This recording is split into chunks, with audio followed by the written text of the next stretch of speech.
in the cracked heart of Dust Haven, a settlement built from the bones of desperation. The wind carried more secrets than any man dared speak. The sun was a merciless overseer, bearing down on wooden planks warped by years of heat, and on the backs of people who worked themselves into dust just to stay alive another day. The town was small, 2 crooked rows of buildings, a church bell that rang offbeat, and a barn larger than any other structure, looming like a sentinel at the edge of town.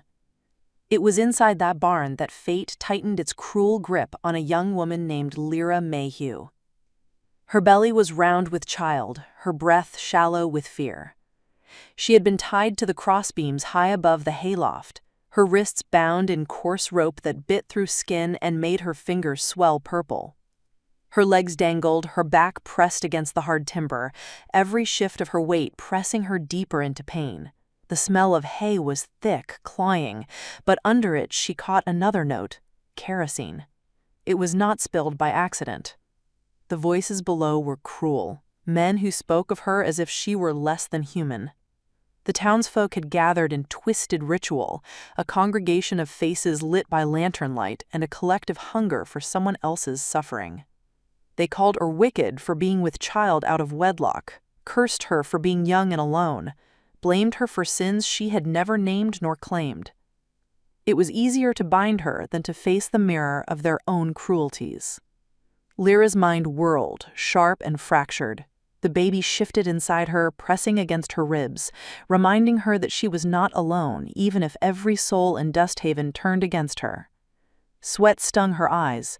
She thought of her mother, buried by the churchyard, of her father, a man who had ridden out one day and never returned. She thought of hope, fleeting as the morning dew, and wondered if she would ever hold her child long enough to tell it that it mattered, that it was wanted. The barn door slammed shut with a finality that made her stomach twist. A man with a scar cutting across his face stepped forward, holding a lantern. He was the preacher's brother, though no preacher would claim such venom. His words carried like iron nails hammered into wood. Dust Haven cleanses itself tonight. The crowd murmured, some nodding, some looking away. The flames would be the sermon, and she would be the offering. Lyra's pulse thudded against her temples. She tried to pray, but the words tangled in her throat.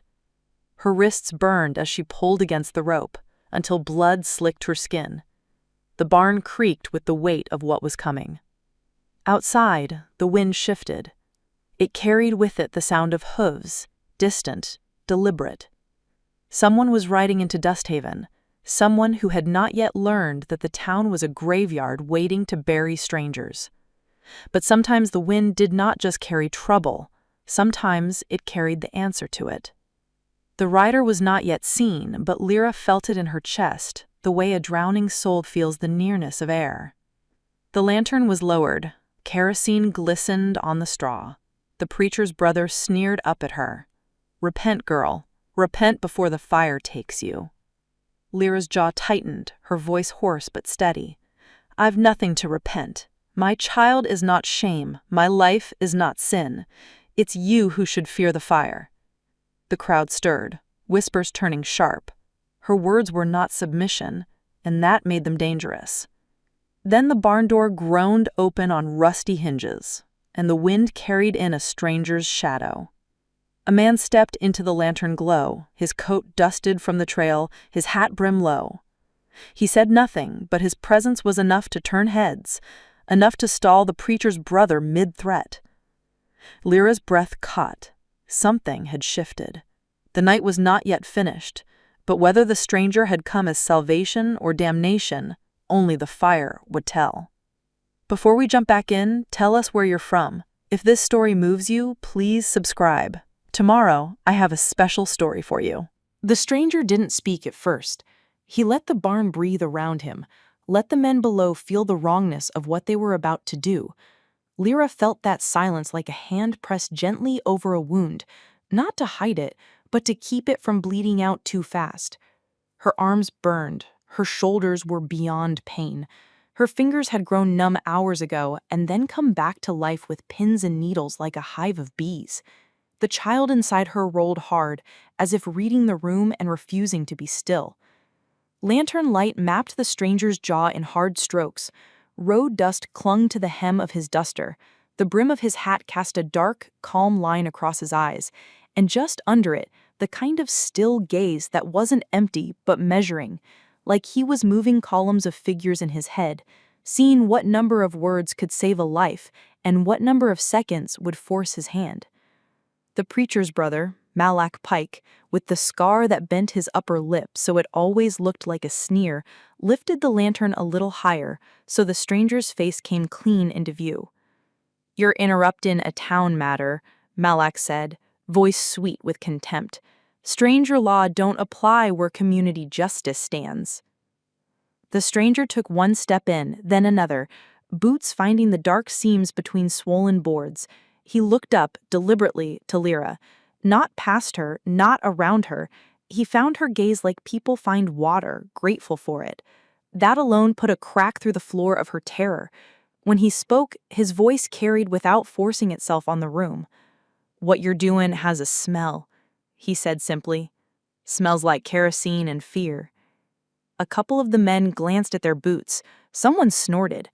But Malak's jaw worked once, like he had to swallow a thorn. "This girl sinned, flaunted it, kept her head high when God asked her to bow it. We're returning order." "Order doesn't need rope," the stranger answered, and now his eyes had settled on the knots biting Lyra's wrists. "It needs courage."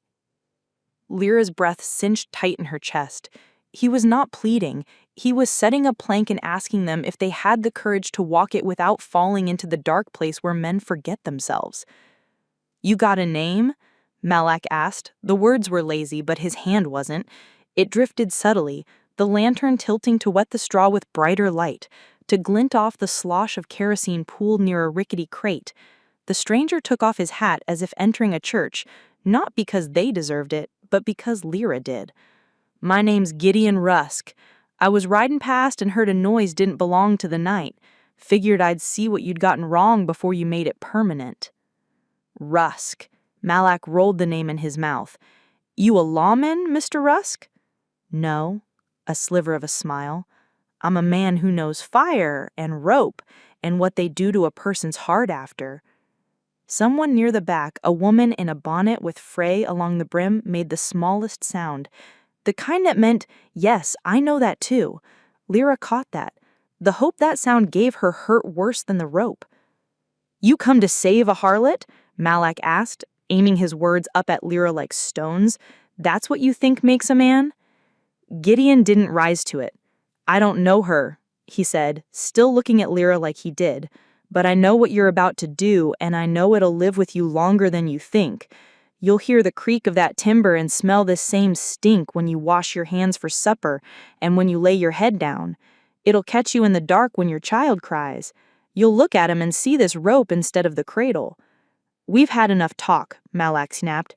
"Bring the tallow." A boy, not more than 12, flinched forward with a small bucket, the wax fat floating like pale moons in a surface gone cloudy. His eyes were red, not from weeping but from smoke, already thickening in the rafters. "Don't," Lyra said. The words scraped her throat. It wasn't a plea. It was a warning she felt move through her bones. "There's wind tonight. It'll draft through the loft. You'll light more than shame." Somebody laughed the way boys laugh when they're afraid. Too bright, too quick. Malak tilted the lantern toward Gideon in a show of power that nearly slopped flame. "You got 5 seconds to turn around and take your opinions with you." Gideon's gaze never left Lyra. "What's your name?" It took Lyra a second to remember. The rope had made her body the whole world. She made room for her voice. "Lyra Mayhew." He nodded, like that mattered in a way none of Malak's words did. "Lyra," he said quietly, to her, not to them. "Has anyone checked your wrists? You've lost color in your fingers." Her laugh was a broken thing, not the kind they notice. "Time's up," Malak said, and with that, he struck the lantern's wire cage against a nailhead, so it sparked angrily. He lowered the flame toward the nearest seam of straw, where kerosene licked and waited. The straw took it, at once, like a long letter set alight. Fire didn't roar first, it whispered. It licked the barn's throat and tasted greedily, finding old dry hay and resin-sweet timbers seasoned by a dozen summers. The whispers became sighs, the sighs a growl. Smoke shrugged up in gray sheets. Lyra coughed, a hard, tearing sound. Heat climbed the beams, knuckling against her spine. Kerosene fumed up into her mouth with every gasp. She watched the flame map itself toward the ladder. She watched Malak step back with a curse, shock breaking his performance into something ugly and honest. The congregation shifted as one organism, half with fear, half with stubbornness, and most with that sticky pride that makes men double down on bad decisions when good ones appear. Gideon didn't look at the fire first. He looked at the load-bearing posts, at the gaps between hay bales, at the loft rail and the crossbeam where Lyra hung. He judged the distances like a carpenter, like a man who had worked out in his head how a thing would fall if its heart was taken out of it. Then he looked up at her again and put his shoulder to the ladder. Malak barked, "No." He reached for the fallen lantern as if he might miraculously snuff it back to order, then flinched from the heat. "She burns," he protested, as though he was the one being cheated. Gideon's boot hit the first rung. Lyra closed her eyes and tried to become less heavy in her body, as if that would make him faster, make the rope less of an enemy. "Stop him," Malak shouted. Two men grabbed for Gideon's coat. The stranger shrugged out of it like a snakeskin, leaving the garment in their hands with a practiced snap. He climbed in shirt sleeves with a knife between his teeth, his shoulder blades working under linen that had seen too much dust and too little rest. Lyra tasted smoke in the copper of fear. The crowd split in their feelings. The woman with the frayed bonnet said, "Malak, enough!" A man near her, Evan Burr, who sold nails dearer than they were worth, said, "We said we'd do this clean," and looked sick that the word clean had to stand next to what they were doing at all. Malak turned on them, voice cracking. "This is judgment. He's stealing it from us." A loud pop cracked the air, a resin knot in a beam giving way. Sparks lifted like stars that had gotten lost. Smoke hugged the roof and began to drop in a dark, slow curtain. Lyra's eyes watered. The baby turned again, a living insistence against her ribs that made panic and love spark in the same breath. Gideon reached the loft. The smoke found him harder now. He crouched low and crawled the last span, knife in hand. When he rose into the glow of the hanging lanterns, Lyra saw his face completely. He was younger than she had first thought. Not a boy, no, but not as weathered as his coat made him seem.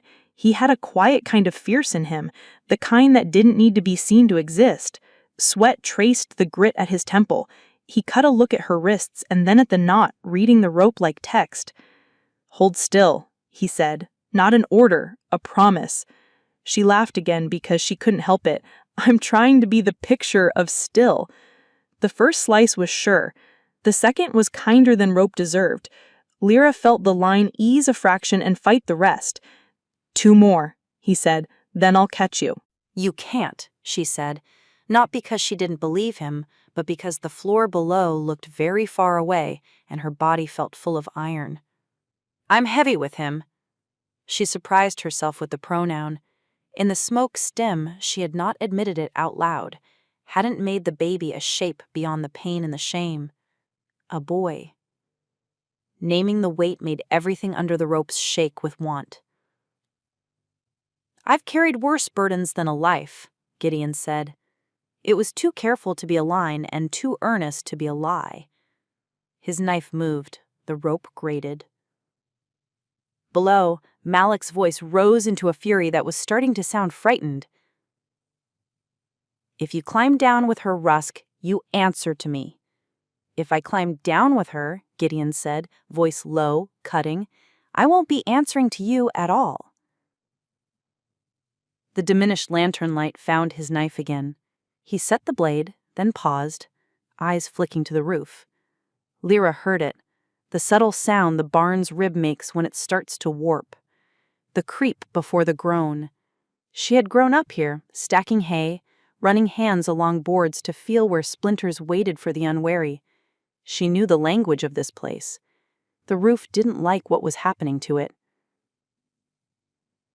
"Gideon," she said, tasting his name to be sure it belonged in her mouth. "The ridge beam." "I hear it." He shifted so his body was between her and the roof's angle of collapse. "Last tie, Lyra. Hold breath." He cut. Her body dropped a handspan and slammed into the final coil like a struck bell. The jolt turned her vision black at the edges. She heard herself cry out, not from the pain alone, but from the grinding fear that her baby was a fragile thing made of light that could be jarred loose. Gideon swore under his breath, not at her, but at the rope, and shoved his shoulder under her hip to take weight while he sawed. The blade bit. The strand went from rope to hairs to nothing. She fell. He had said he would catch her. He did. Not perfectly.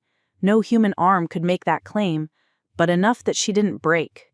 He took the worst of it to his shoulder and rolled them toward the ladder rail.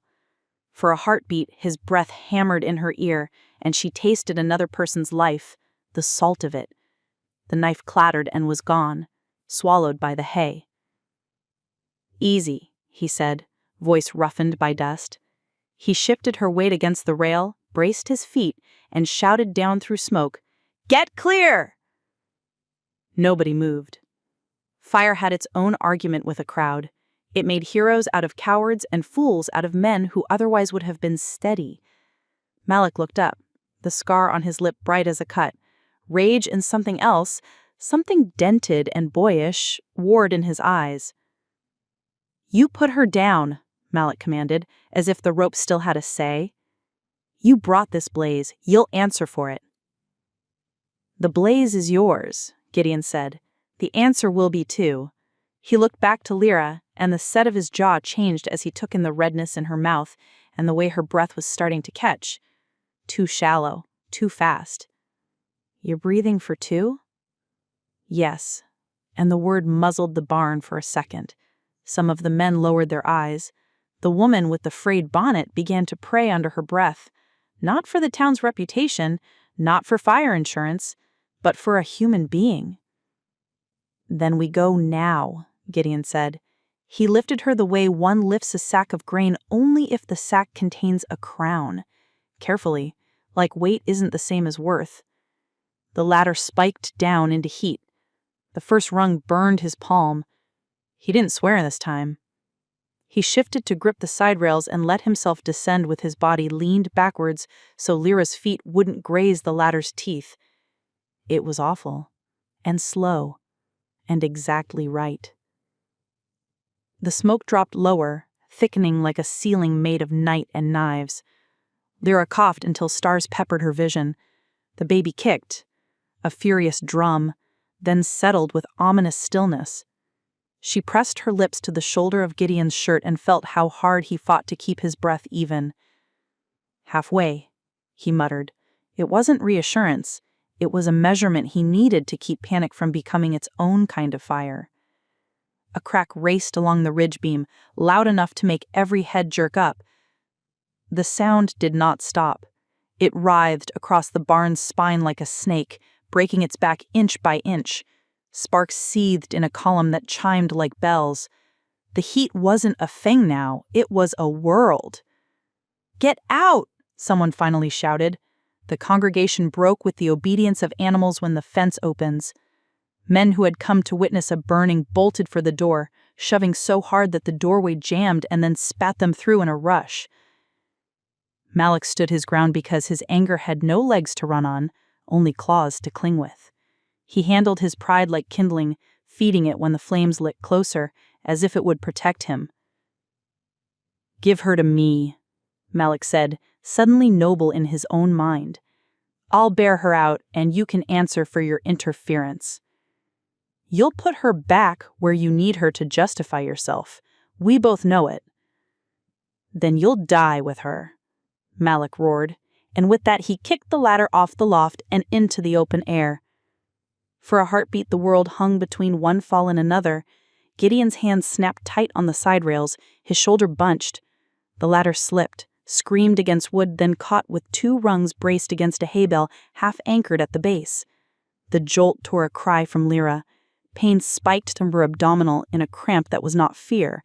It had a measure to it, a cruel, precise ring.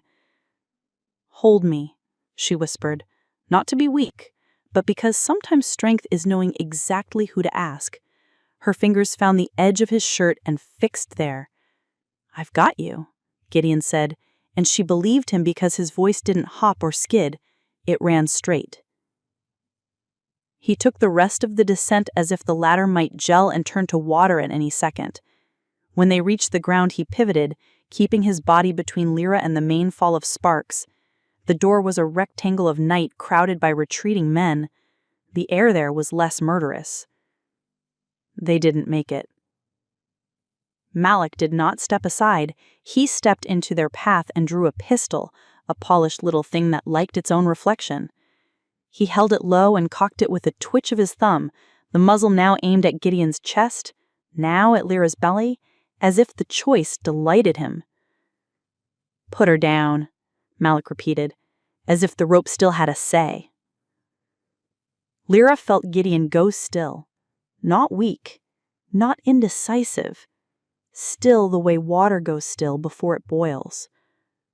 "We're done with bows. We're done with you being God because you got the rope first." "Are we?" Malik lifted the muzzle until it pointed square at Lyra's belly, as if he were weighing whether to erase a future to make the present look tidy. "Last chance, Rusk." Gideon didn't look at the gun. He looked at Malik's feet, then at his hands, then at the small tremor that had started in Malik's left eyelid. Lyra felt him count something. Beats between breaths, fingers twitch, the way the barrel drifted like a wasp unsure which throat to aim for. "You won't shoot." "I will."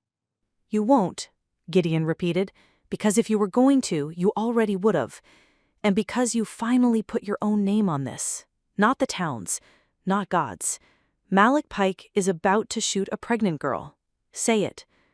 Malik's face twisted. He pushed the gun closer. Smoke braided around his wrist like a rope thrown by an unseen hand. The fire behind him climbed the slats and licked the loft rail. It was not waiting politely for them to finish deciding what they were. "Say it," Gideon pressed softly, out loud. Malik's jaw twitched. He didn't say it. He did something else. He pivoted and fired high, toward the rafters, as if to remind them that he could make any choice he pleased and the world would have to live with it. The bullet punched through dry plank. That is the exact spot where the barn chose to end its patience.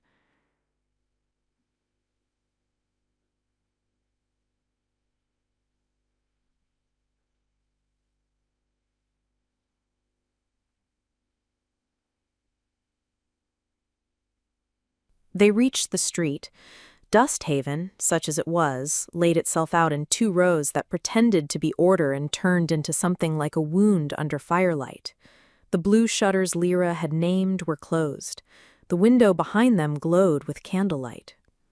Gideon knocked, not with fists, but with a calm, open hand. He waited like a hopeful man waits at a confession booth. The door swung back. Aunt Mara stood there, dried apple face, jaw like a clamp. Her eyes took Lyra in with the speed of a surgeon. Rope burns, ash streaks, the way her hands sat on her belly, the certain climb and pattern of pain moving through her body now. Her gaze touched Gideon once, very specific. Is he part of the harm or part of the way out?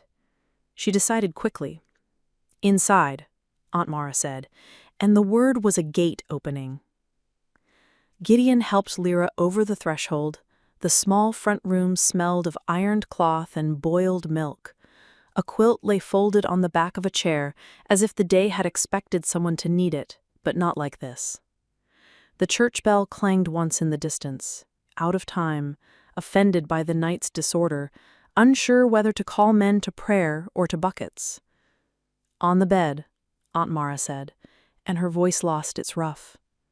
"Lyra girl, breathe how I taught you when you were little and got scared. Not short, not fast. Pull it in like yarn and wind it around your hand." She tried. The next contraction took the instruction and made a mockery of it for 3 long counts, then surrendered a sliver. She found the edge of the breath and tugged it in. Sweated, shook. She thought of rope and made herself think of yarn instead. Aunt Mara looked at Gideon. "Fetch water from the stove. Boil 1 kettle. Keep 1 warm. There's a stack of clean rags in the drawer under the clock. If you faint at the sight of blood, do it outside." "I don't," Gideon said. He moved like a man who had been told to live and intended to keep the promise. He found the stove, the kettle, the rags. His hands weren't elegant, but they were sure. He didn't try to look away from Lyra's pain to protect himself from it. He looked so he could measure what was necessary. "Is anyone coming after us?" Aunt Mara asked him without looking away from Lyra's face. "Not right now. The barn's keeping them honest." He poured water into a basin. "There's a man under a wall, Malik Pike. God sees him. We'll get to him if we can. Tonight we choose who we can carry." She fixed Lyra with a look that had held a child steady through fever and grief. "We're carrying you." Lyra tried to say thank you and couldn't. The word would have turned to a sob, and she was already using all her breath to be. She reached blindly and found Gideon's sleeve. He didn't take her hand like they knew each other. He offered his forearm. She gripped it. Rope had bitten deeper. It felt right to hold something that would not cut back. The barn thundered again outside, a line of sparks rising like souls startled out of their beds. The bucket line's rhythm had steadied. Men who had voted for holiness with a rope were now arguing with flame. And maybe that is always how it is. We rehearse righteousness in theory until the world catches fire, and then we remember how to carry water. "Your pains are close," Aunt Mara said softly, "but not yet the last kind. We got time to breathe between. Gideon, wet a cloth, wipe the ash from her face. She'll see better if she isn't wearing the night." He did. The cloth moved over Lyra's brow like forgiveness. She latched onto the sensation because the next contraction came with a cramp that stole all the words from the room. Aunt Mara's hands settled on Lyra's hips, not to hold her down, but to remind her where they were. "It's not shame," Aunt Mara said quietly, so soft the clock nearly swallowed it. "It's labor. The whole earth knows this. The church would too if it taught more from the body and less from fear." Lyra made a noise that could have been a laugh if laughter was a thing you could do in the middle of a storm. Gideon stood guard at the window, not with a gun, but with his whole back and the angle of his head. He watched the street. People moved by in littles, slower now. He tracked for malice and found mostly disarray. The wind shifted and blew the smoke down the street and away. The stars, insulted, came back out. "Drink," Aunt Mara said, and held a tin cup to Lyra's mouth. It was warm water with the ghost of mint from last summer's leaves. She was going to do this quiet as we can and fierce as we must. A knock at the door startled the room. Gideon went, opening it with a thumb poised along the edge, as if the wood itself might teeth him. It wasn't a mob. It was the woman with the frayed bonnet. She had taken the bonnet off. She held a wrapped bundle that steamed. "I'm sorry," the woman said without preface. "They started with prayer and ended with kerosene. I should have stood before they found the rope. Here's broth." Aunt Mara took it with a nod that let the apology land, but didn't give it the whole bed. "Thank you, Millie." Millie looked at Lyra and said, "The kindest thing a person can say to another human being. You're not alone." Then she left because the room was busy with a different kind of work. The clock marked time like a metronome used by a man with poor rhythm, sometimes too fast, sometimes behind. The pains stacked themselves. Between them, Lyra tried to gather her breath and spoke to the child under her hand. Not even words, an old hum she remembered before there were words. Aunt Mara oiled her lips and explained what the next hours might bring like a weather report you deliver to a boat already at sea. Gideon boiled the water and changed the cloths and kept looking out the window at intervals in case a second kind of storm started down the street. It didn't. What started instead was a different argument, the one inside Lyra's body, which is both a construction site and a battlefield and a chapel during birth. She breathed when Aunt Mara told her to. She cursed once properly. Aunt Mara smiled because some snarled words are scripture. Outside, the barn settled into a study in orange and black. The bucket line found that strange morale that comes to people who thought they were righteous when they were only theatrical, and now get to be useful. They shouted numbers and names. They sent boys running to fetch more buckets. A fell of ash began to lay itself over the town like the first snow of a year that will be hard, but survivable. Someone finally went to pull Malik out from the wall. He fought them and then let himself be the kind of carried he had denied earlier. Gideon came to the bedside again, cloth in hand. "Lyra," he said, "look at me. I swear there's more air. You have it." She used his eyes like a ladder, the rungs made of someone else's steadiness. The pain pinched and released. Pinched and released. She found the releases and put pieces of herself back together inside them, so she would have something left for the end. "Why did you come in?" she asked between. "You don't know me." "I know what happens if I don't. And I know what it does to a man after when he thinks about the fire he didn't walk into." He didn't say more. She didn't need more. Another knock. Aunt Mara went this time. 2 young men stood on the threshold, faces that had shouted, "Amen," earlier, and now looked like they wanted to put those syllables back in their mouths. One held a loaf, the other held a jar of honey. "We're sorry, Miss Mayhew," one said into the room, "practical and useless and necessary all at once. We got took up in something that was uglier than we knew." "Put the bread on the table," Aunt Mara said, "and go haul water." There was forgiveness in the instruction. They obeyed as if they had been given a second baptism. Time did the mix of mercy and cruelty that birth demands. It passed and didn't. The pains came in like a tide that forgets it's supposed to go back out. Lyra stopped saying words for a while. She breathed in blocks, 4 in, hold, 4 out, hold, because numbers are sometimes the only prayer that doesn't vanish in heat. Aunt Mara guided a hand and then another, working soft assurance. "Listen," Aunt Mara said in a tone not meant for Gideon, not even meant for Lyra entirely. "Your body knows the map. You don't have to draw it. Just walk it. We're here." A shout outside rose and fell, the particular sound men make when a thing stops getting worse. The barn had found the shape it would die in and was content to be fought there. Gideon took one more look and then shut the shutters a crack to keep the ash out. The room held to itself. A deep pain tore through Lyra, different. It spread down her back and into her hips with a power that felt like the ground itself had pushed.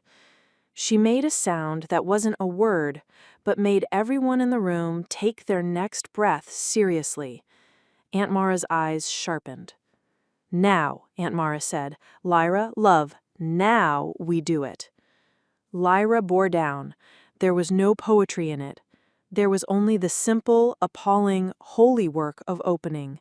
She felt like the barn, like her own ridgebeam might split. She felt like the rope again, and like the knife.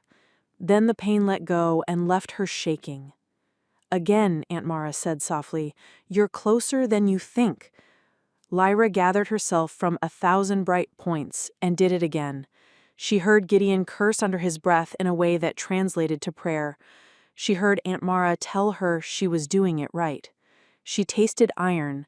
She felt the fabric under her hands go damp with effort. Between, Gideon leaned close.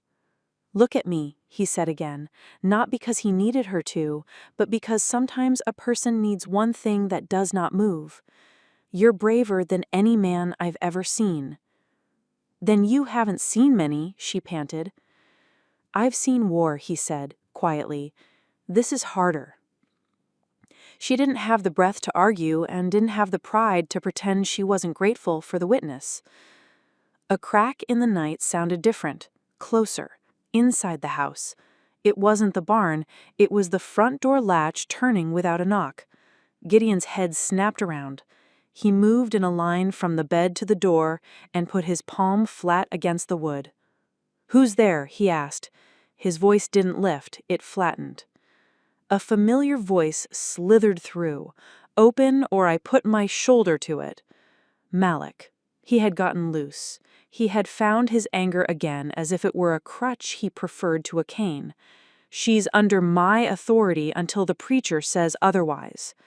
Aunt Mara didn't look at the door. She kept her eyes on Lyra and said, "No one owns you." Then to Gideon, "Keep him out." "I intend to," Gideon said and set his stance. The latch jolted. The wood groaned. Gideon didn't give. He wasn't a big man, but he was a placed one. The next push met something like stone where a man stood. "Last warning," Malik panted through the crack. "Rusk, move aside. I'll burn your name out of this town." "Fire tried," Gideon said without looking away from the door. "It failed." He glanced back once at Lyra and Aunt Mara with a look that asked and told at the same time. 2 minutes. "We may need more," Aunt Mara answered without apology. "Tell him to go count the minutes with his head under a pump."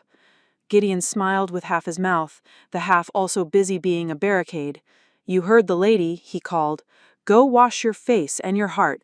Come back when you've found both." Malik slammed the door so hard the clock jumped 2 ticks. Footsteps retreated, then hesitated, then retreated more. Gideon listened until they blurred into the night's other noises. "Back to you," he said to Lyra, and returned to the bed. She nodded, teeth bared, sweat shining along the rope burns at her wrists where Aunt Mara had solved them. She bore down again. The world narrowed to the point of a star and then cracked into a new shape. "Good," Aunt Mara breathed. "Good, Lyra, I can feel him." Lyra sobbed once, the kind that is both pain and victory. Gideon took the cloth off his shoulder and wiped her face again, and then held his arm in that same offered way so she could anchor. The room was so small and the work so enormous that it felt like the walls leaned in to listen. Outside, someone started to sing. It wasn't a hymn exactly. It was the simple line people use when they need to agree on something larger than themselves. A chant that matched the passing of buckets hand to hand. The sound scaffolded the night. It held. Aunt Mara's voice changed. "Now, Lyra, now!" Lyra pushed. The world answered. There was a burn like the edge of a coin held too long, and then a release that emptied everything and filled it at once. A cry split the air. It wasn't hers. Aunt Mara laughed, a wet sound. "Hello, little salmon," she said, because he had swum so hard to get here. "Gideon, string the cord. We tie, we wait." Gideon moved with ferocious care. He didn't look squeamish. He looked reverent, which is the correct way to look when the world does what it was made to do. Lyra let her head fall back and cried without shame for 3 breaths. Then she raised her head to see the life they had argued into being. He was real. He was furious with effort, and then calmed by touch and the wrapped edge of the quilt Aunt Mara had put to warm. He looked like all babies, old and new and wrinkled and perfect. Lyra reached, but her arms wouldn't bear even the sweet weight yet. Gideon slid a hand under her elbow and lifted. She took her son. He fit like a promise kept. "Name?" Aunt Mara asked, because the world had to know what to call him to greet him properly. "Rowan," Lyra said, the first name that had come to her in the smoke. "Rowan because he came through fire." Aunt Mara grinned. "Rowan it is." She tied the cord and did the work that must be done after the work people write songs about. Gideon stood again at the window, a shadow that chose to be a wall until morning. He watched the street. Malik did not return. The barn finally lay down completely. The bucket line siphoned off into a tired applause of hands on backs. Dusthaven exhaled, a ragged sound, but honest. Rowan rooted and found what he needed. Lyra's body howled and then soothed. She looked at Gideon and saw the smoke line at her throat where the heat had kissed him hard. She said, "You should sit." He shook his head. "After." After what? After I know no one else is going to try to tie you to anything. The door knocked again. Gentle this time. Gideon opened to find the preacher himself, thin and gray, eyes swollen from smoke and something else. He held his hat like it weighed a verdict. "I came to say," he began, and then his voice broke. He gathered it. "I came to say he is no longer my brother in this. I came to say we will bury what burned and start over, if you'll let us." Aunt Mara stared at him until the man's shoulders remembered how to lower. "Start with wood and water and the truth," she said. "If you need permission, you're not ready." He nodded as if a weight had been lifted that was also a bruise. He looked at Lyra and the baby and then dropped his gaze because some sights require a humility he was not good at yet. "We'll leave you be," he said. "Do," Aunt Mara replied and shut the door softly. The room quieted.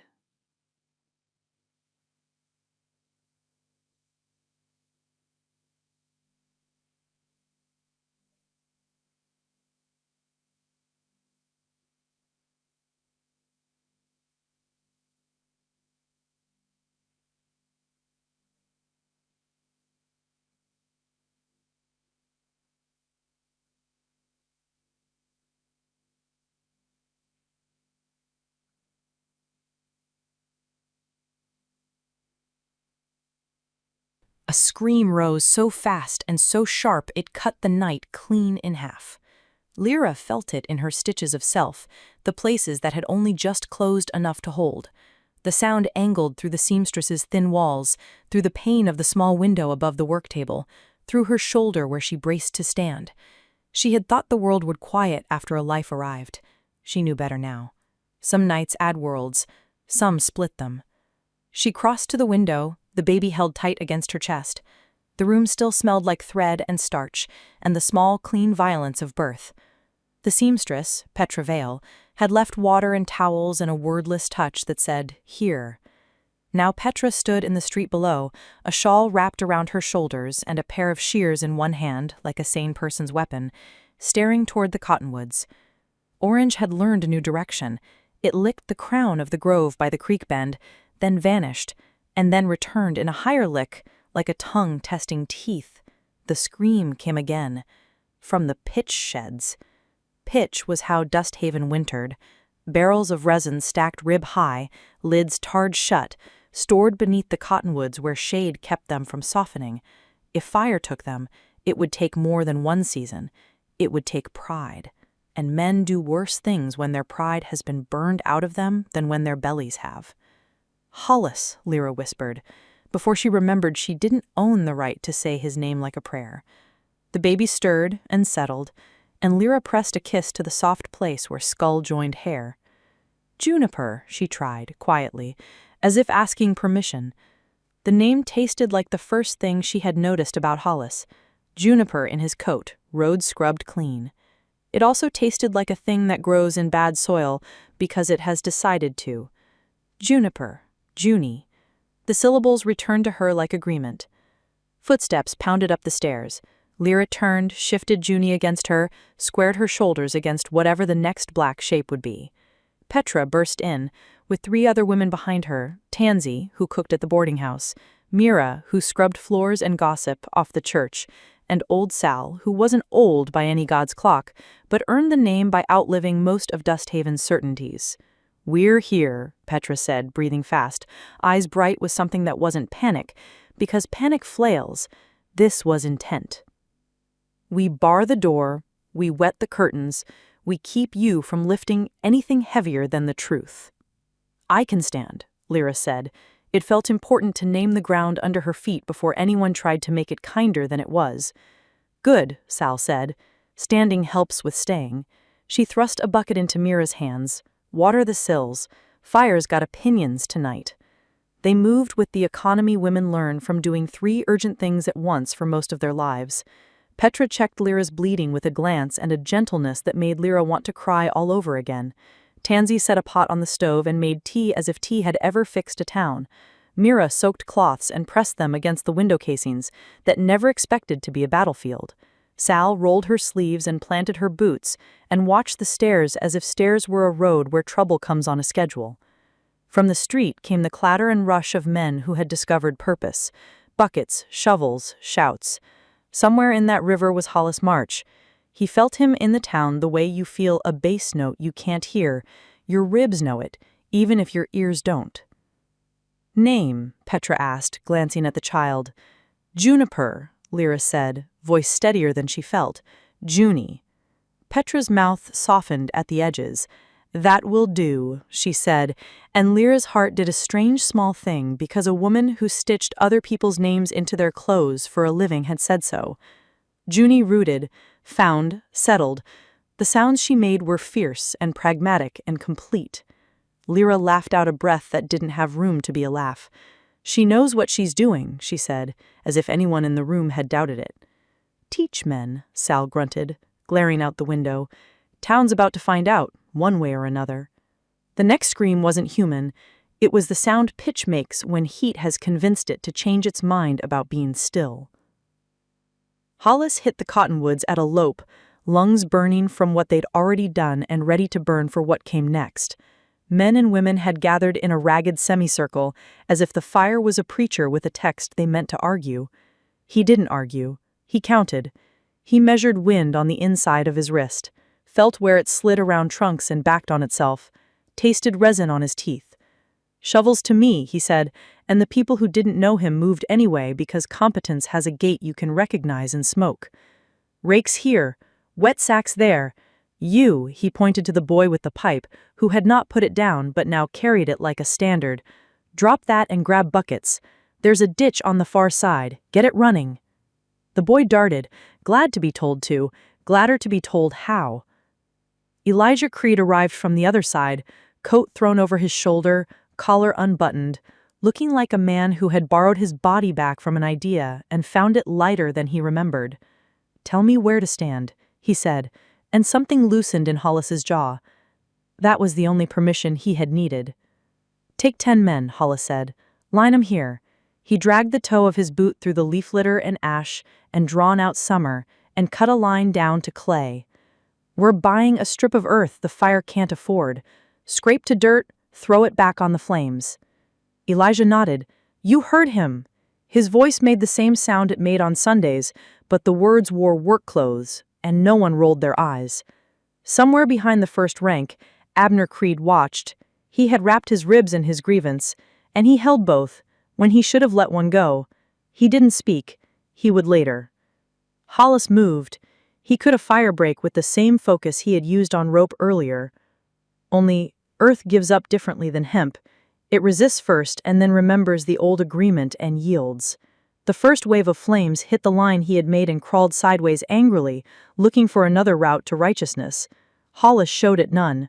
"Backburn," he said, when the second wave gathered its skirts. "Small one." He took a torch from a man who'd brought it for show and gave it a job. He lit the leaf litter a few feet ahead of the oncoming fire, a strip just wide enough to gnaw the fuel between. It felt like blasphemy to answer flame with flame. It always does. But some hungers only learn from their own language. Wind flinched, then shifted. Sparks flew toward the pitch sheds. Neat rows, lids tarred shut. Resin inside dreaming of being trees again in a different direction. "Sacks!" he shouted. "Soak 'em! Over the barrels! Move!" Tansy's husband, Jeb, a man whose hands had made more bread rise in this town than any sermon, threw a soaked sack over the first barrel and then the next, water dripping down the sides and dark ropes. He worked like a baker, steady, sure, not wasting any movement on justifying himself to anyone. The boy, Cal, Hollis learned when Elijah shouted his name, came back red-faced and grinning, mud up to his knees. "Ditch is running." "Good man," Hollis said, and Cal stood taller at the 2 words than he had when he stolen inches with his pipe. "Flood this edge. Keep it wet." "Wet it is," Cal whooped, and a small improbable joy leapt the gap between terror and duty and found a foothold in him. A crack ran through the grove, not loud but low, like an old story remembering its ending. Hollis looked up, saw a branch gone dead from last winter, now taken by heat into virtue. It fell, a spear. Elijah yanked a man back by the collar. The branch speared the ground where his mat had been, stuck, humming, then flamed like it had been waiting for a cue. "Eyes up!" Hollis barked. "Life falls!" They worked. Work narrows the mind the way fear widens it. Together, they made a road that could hold them. Hollis wiped sweat with the back of his rest. Smoke wrote new letters in his throat. The pitch shed steamed where the sacks clung. Sparks landed, sizzled, died. A handful didn't. "Left!" someone shouted. One lid had loosened in the first rush. A spark slid beneath it like a thief under a door. "Back!" Hollis yelled, already moving. "Back! If it goes—" He didn't finish the sentence. He set his palm to the lid and felt the heat coming up like a lie that looks like the truth if you want it to. He couldn't bare-hand it. He didn't have to. "Pike," he said, and Jeb handed him a bread peel because bakers have the right-shaped tools, even in the wrong places. Hollis slid the peel under the lid, levered, lifted. Heat punched his face. He turned his head and breathed wrong for 2 heartbeats and then remembered and breathed right again. Elijah came in on his blind side with a soaked sack. They dropped it as one. The lid clanged back down on a bed of wet. "Again," Hollis said. Elijah didn't argue. They made a rhythm, and the rhythm made a wall. Upstairs above the seamstress shop, Mira wiped the window frame again as if it were a fevered brow. Petra sat Lyra down and put pillows at the small of her back, the way women have learned to put comfort where it will work the hardest. Sal stood at the head of the stairs, shears in her fist, and if Death or Abner or any of his borrowed angels came up, she would cut their hems until they tripped on their own pride. Lyra listened to the noise the way a person listens to weather when they know it will come whether or not they name it. She traced Junie's ear with a finger and thought about names the town would try to give her child and felt the old rope burn in her wrists that wasn't there anymore and would be forever. "I won't let them," she said, to no one, and to the baby, and to the part of herself that hadn't had the right to promise anything for too long. "They don't get to name you." "They will try," Petra said, matter of fact. "Names are cheaper than food and feel like power to small men, but they don't stick if you lay your own over top and keep pressing." Lyra nodded. She had been pressed all day. She knew how counter-pressure could save a life. Boots hammered below. The door shuddered in its frame. Sal planted both feet and looked at Petra. Petra nodded once. Sal slid the bolt. Men's voices. The old choir. A fist on wood. "Open." "Occupied," Sal called back. "Sweet as tea brewed twice." "By who?" "By women who can count," Sal said. "We counted 6 pairs of hands when we cut that girl down. How many you bring in if you mean to move us?" Silence. Then a mutter. The door rattled again, less sure of itself. A second voice, Abner's, came slick up the stairwell. "You hidin' my center, Sal?" "She's not yours, and she's not hiding, she's resting. There's a difference. You won't know it." "Open," Abner said, voice dropping to the pitch of trouble hardened into law. "Or I'll—" "You'll what?" Petra asked, stepping into the stairwell where he could hear the smile in her voice. She clicked the shears once. "Cut cloth? We outnumber you in sharp things." A low laugh snuck out of Lyra before she could stop it. It tasted like a new country. Abner's breath came ragged through the cracks. He said, "Tomorrow. Church. We'll speak it all true." "Try speaking it clean," Sal said. "You might like the feel." Boots backed off the step. Lyra let her shoulders drop a half-inch and exhaled. Junie slept, mouth going slack in a way that made Lyra want to lay a law across the whole town. Be this unafraid for 1 minute a day and see what happens to you. At the pit sheds, a gust made up its mind and threw itself at their line. Sparks skittered like mice that had learned malice. One landed high, on the ridge of the nearest shed where Wetsack couldn't climb. Pitch remembers trees, and trees remember lightning. The lid popped like a funnel. A finger of fire curled out and tasted the night.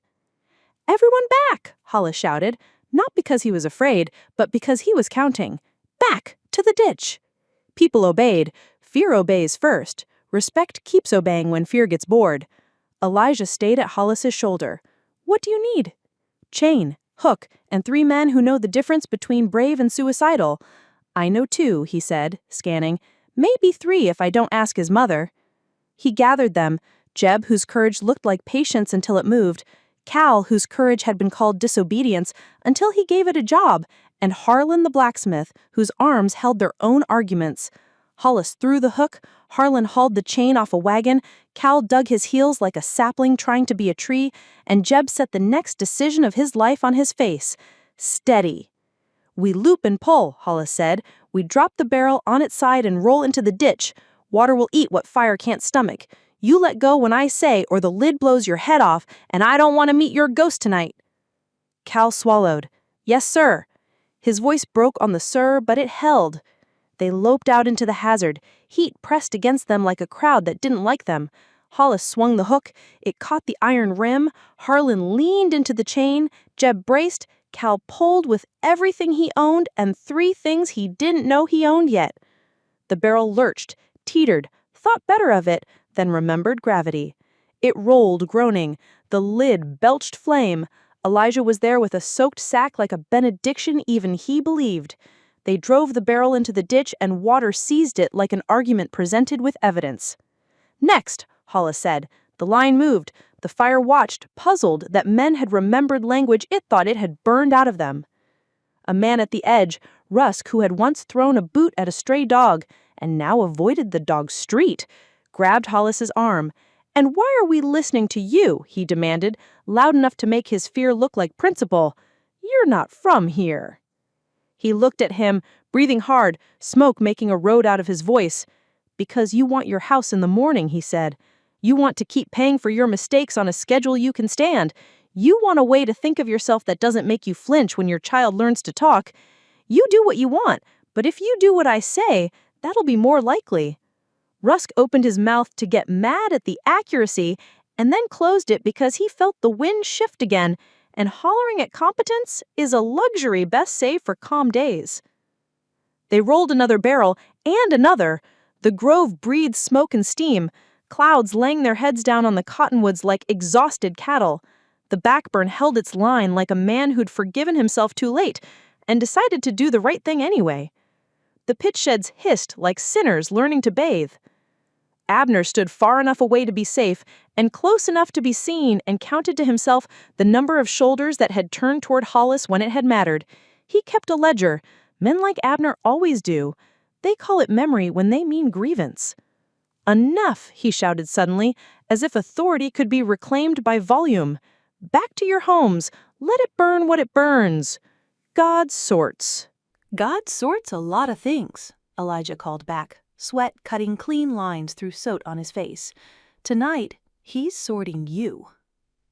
A ripple of ugly went through Abner's men. Hollis marked where it would break if it broke.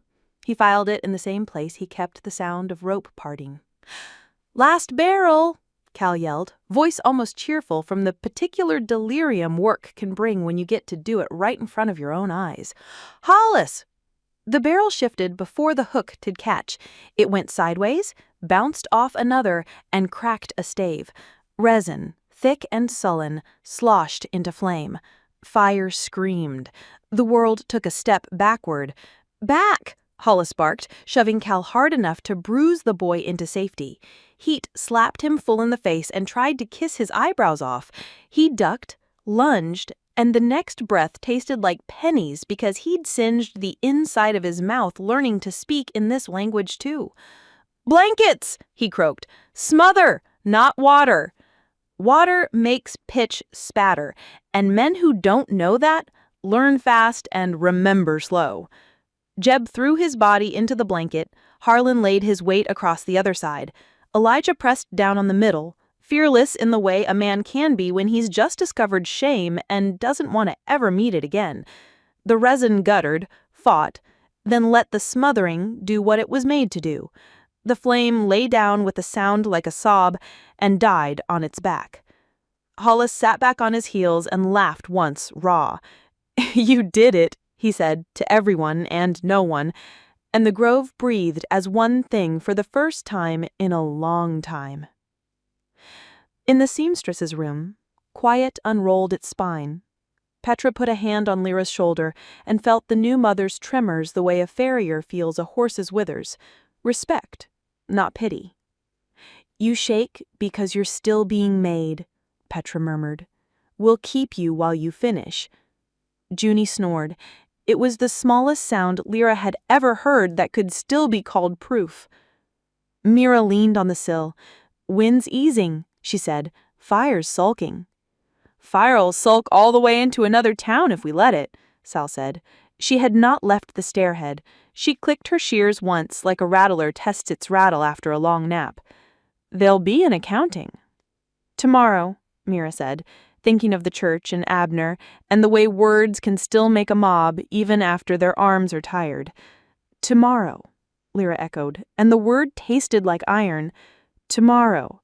Then we set the book straight." Junie ussed. Lyra shifted, winced, breathed, and found a way to set the child that didn't argue with what her own body demanded. She knew where the edges of her tane were now. She would use them like map lines.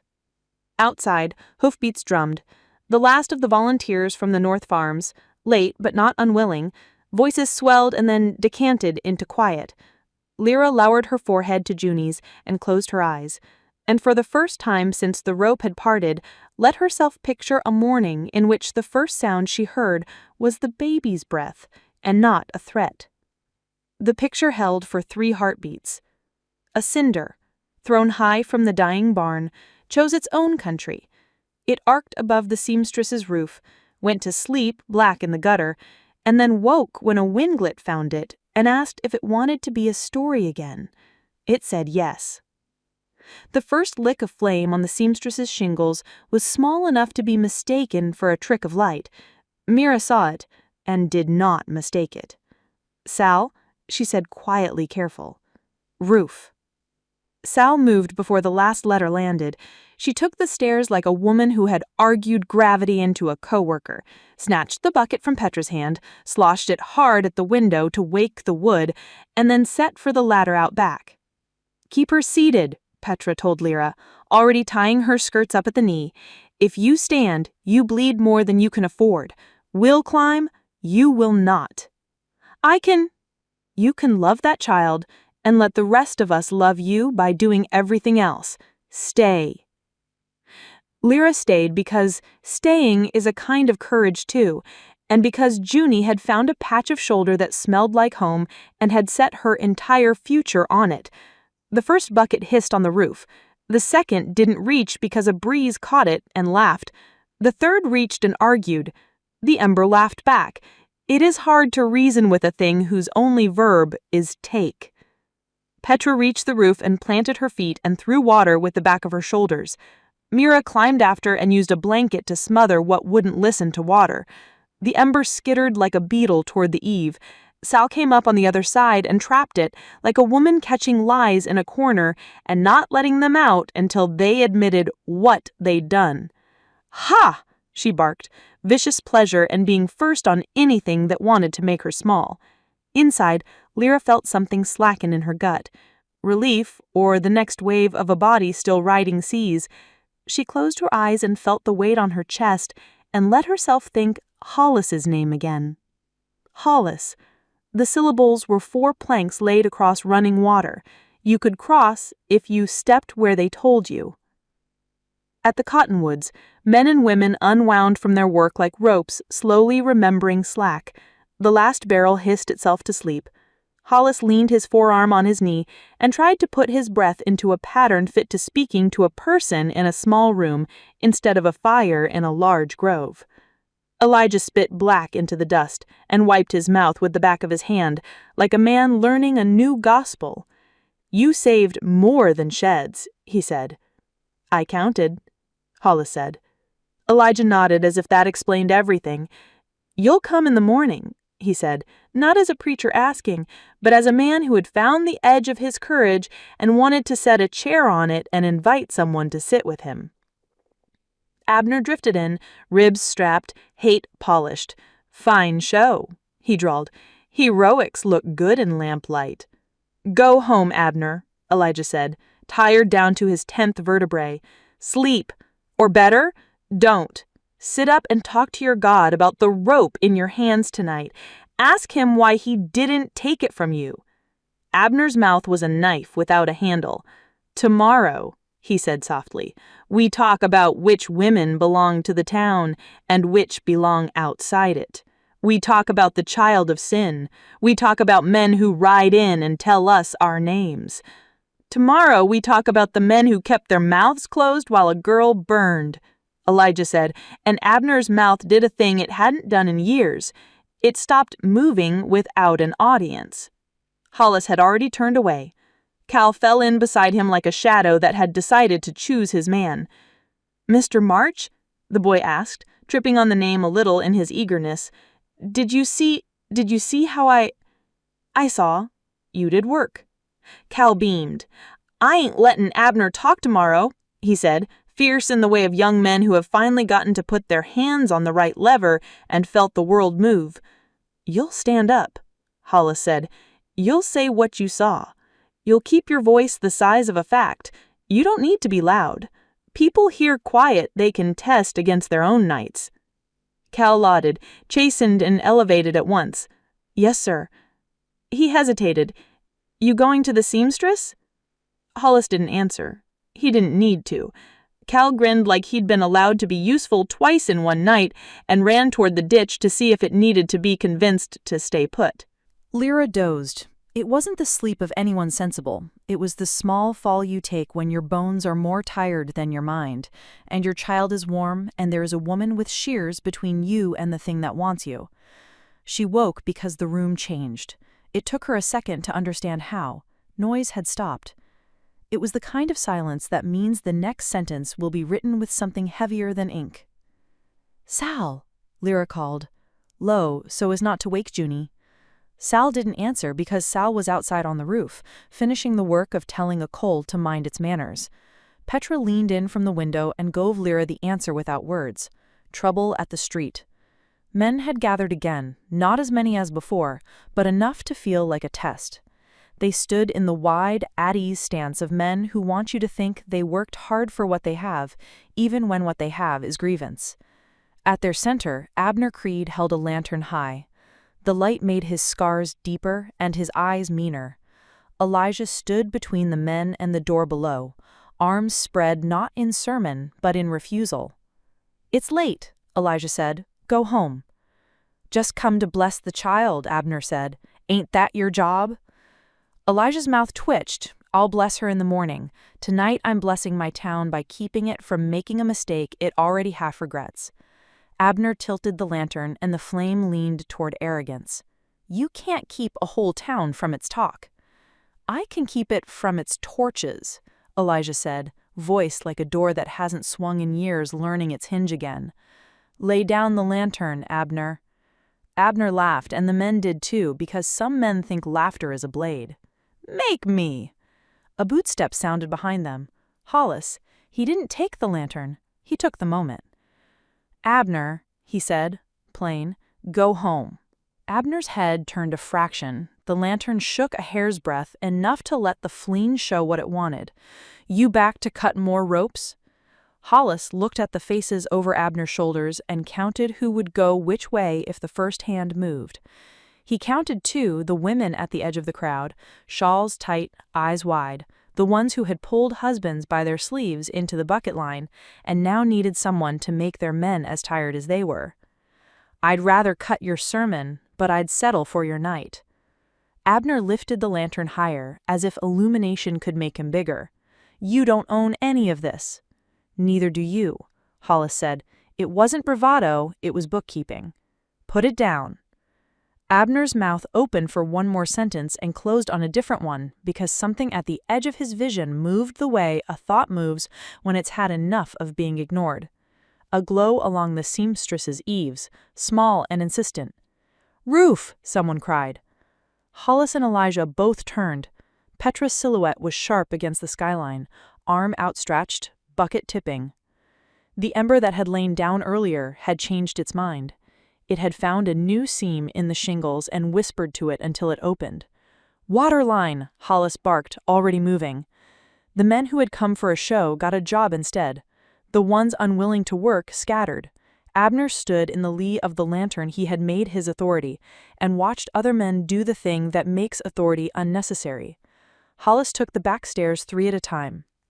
He met Sal coming down with an empty bucket and a face like a law. "You stay," she said, trying to shoulder past him toward the pump. "I go," Hollis said. "You keep the door." "I've been keeping doors since you knew what a hinge was," Sal snapped, but she yielded the inside because she had 2 kinds of smarts, and both were at work. Hollis hit the roof, bucket in one hand, blanket in the other, breath already measured to the slope and the angle of the shingles. The ember that had lain down earlier had changed its mind. It had found a new seam in the shingles and whispered to it until it opened. "Petra, blanket, smothered, don't feed." "I sew for a living," Petra said, muffled through damp cloth. "I know a seam when it runs." They set the blanket, wrong way to the wind, and drove the ember back into itself. Hollis poured water where the heat had nested. Steam took his face and he took it back. The ember licked his knuckles and learned what road could be. Below, Lyra sat up too fast, and the room went gray at the edges, then back to color. Junie stirred. "We're here," Lyra said out loud, because sometimes language is a charm against your own panic. "We're here." She stood, failed, stood again, succeeded. Petra was already in the stairwell, yelling down to the men. "Inside! Ceiling! We've got smoke!" Sal swung the door wide open, and the first 2 through were Cal and Jeb, both carrying buckets, both breathing like bellows, and both too focused to be proud of the fact that women had let them in. "Back corner," Sal pointed. "Crawlspace hatch." Jeb set the bucket down and attacked the hatch with his bread peel, because why not? Wood gave in the order it was meant to. Smoke poured out like someone's bad idea finally confiding everything. Cal coughed, set his jaw, and flung water where it would do the most. Hollis bolted back down from the roof into the street to cut the line of men faster and inside when he heard Petra's call. He took the stairs 2 at a time and hit the workroom in 4 strides. He saw the smoke, saw Lyra and the baby at the far wall, saw the way her knees trembled and the way she held her jaw as if it were part of the door she meant to hold closed. He let them go because the alley didn't need another story to tell. He turned back toward the boarding house and smelled it. Not smoke, not fire. Tar, fresh. He looked up. Along the eaves of the church at the far end of the street, someone had painted a word in pitch. It gleamed in moonlight, black and shining. Whore. He didn't think, he ran. He reached the church steps as Elijah did, both men breathless with a kind of outrage that had outpaced their lungs. Elijah saw the word. His shoulders sagged and then squared in a movement so old it was probably written into his bones at birth. "Buckets," Hollis said. "Rags, sand, we strip it before the sun sees it." They worked in silence, men who had been made to speak too much and too little in the same night. Elijah scrubbed with the kind of fervor that belongs to repentance.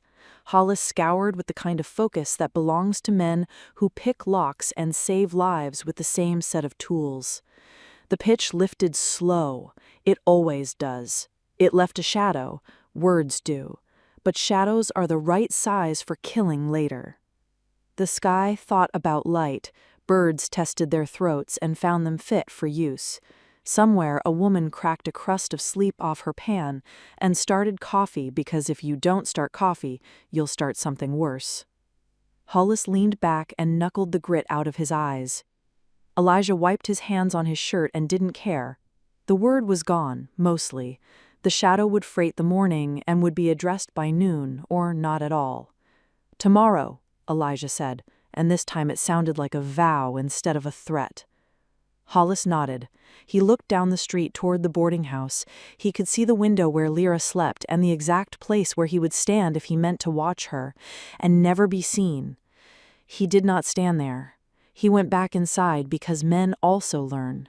He opened the parlor door, and the air hit him wrong. Not smoke, not tar. Calm. Too calm. Lyra was on the settee as he had left her. Junie was in her arms. The settee was empty in a way that was also full. The window was open. The curtain moved like a breath that did not belong to anyone in the room. The latch dangled.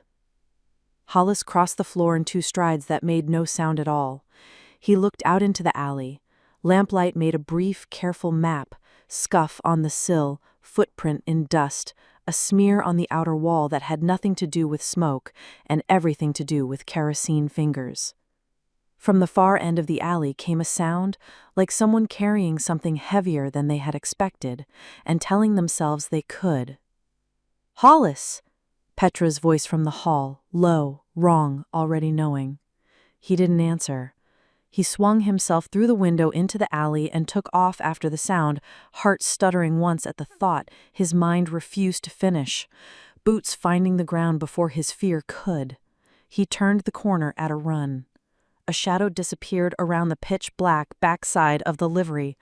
Hollis gained the corner and skidded on resin spilled earlier by a barrel that had decided to complicate everything. The shadow resolved into a man. The man's arms resolved into a bundle. The bundle resolved into a baby's cry, high and new and outraged. Junie. The man, hood up, coat dark, looked back once, and the look was not Abner's. It was a different kind of zeal, cleaner, colder, surer of its logic. He slipped into the dark under the livery eaves, where moonlight didn't care to go, and where pitch slept in stacked shadows. Hollis followed, breath tearing his throat open, the world narrowing to a single verb, get. He was 6 paces away when the man turned, and there was a flash, metal, small, mean. Hollis lifted his hands and slowed because men who mean to live sometimes slow. "Stay," the man said, voice young and old in the same sentence. "Don't come any closer." "Give me the child," Hollis said, and the calm in his voice surprised the parts of him that were not calm. "She needs her mother." "She needs God," the man said, and then his voice cut the word into pieces, because he had believed at someone else's speed, and now belief was outrunning him. "She needs—" Footsteps pounded at the alley mouth. Elijah, Sal, Petra, Cal, the boy already panting, pipe in hand like an oath he meant to fulfill. The man flinched at the sound, at the fact of witnesses. He took a step back into darkness. Hollis stepped forward into that same darkness, and that is where they met, intention and answer, blade in hand, child and the weight of a town that had just woken up to the worst thing it could be again. Junie wailed, and the wail sliced through every watchful window and startled the birds off the church steeple. Lyra woke to an emptiness pressed against her ribs and sat up into the cliff face of a scream with no words. She staggered to the window and threw it up, and saw in the alley below the shape of a man holding her daughter as if the world did not contain consequences.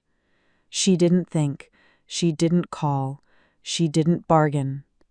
She gathered her skirts, bared her feet to night and splinter, and climbed onto the sill.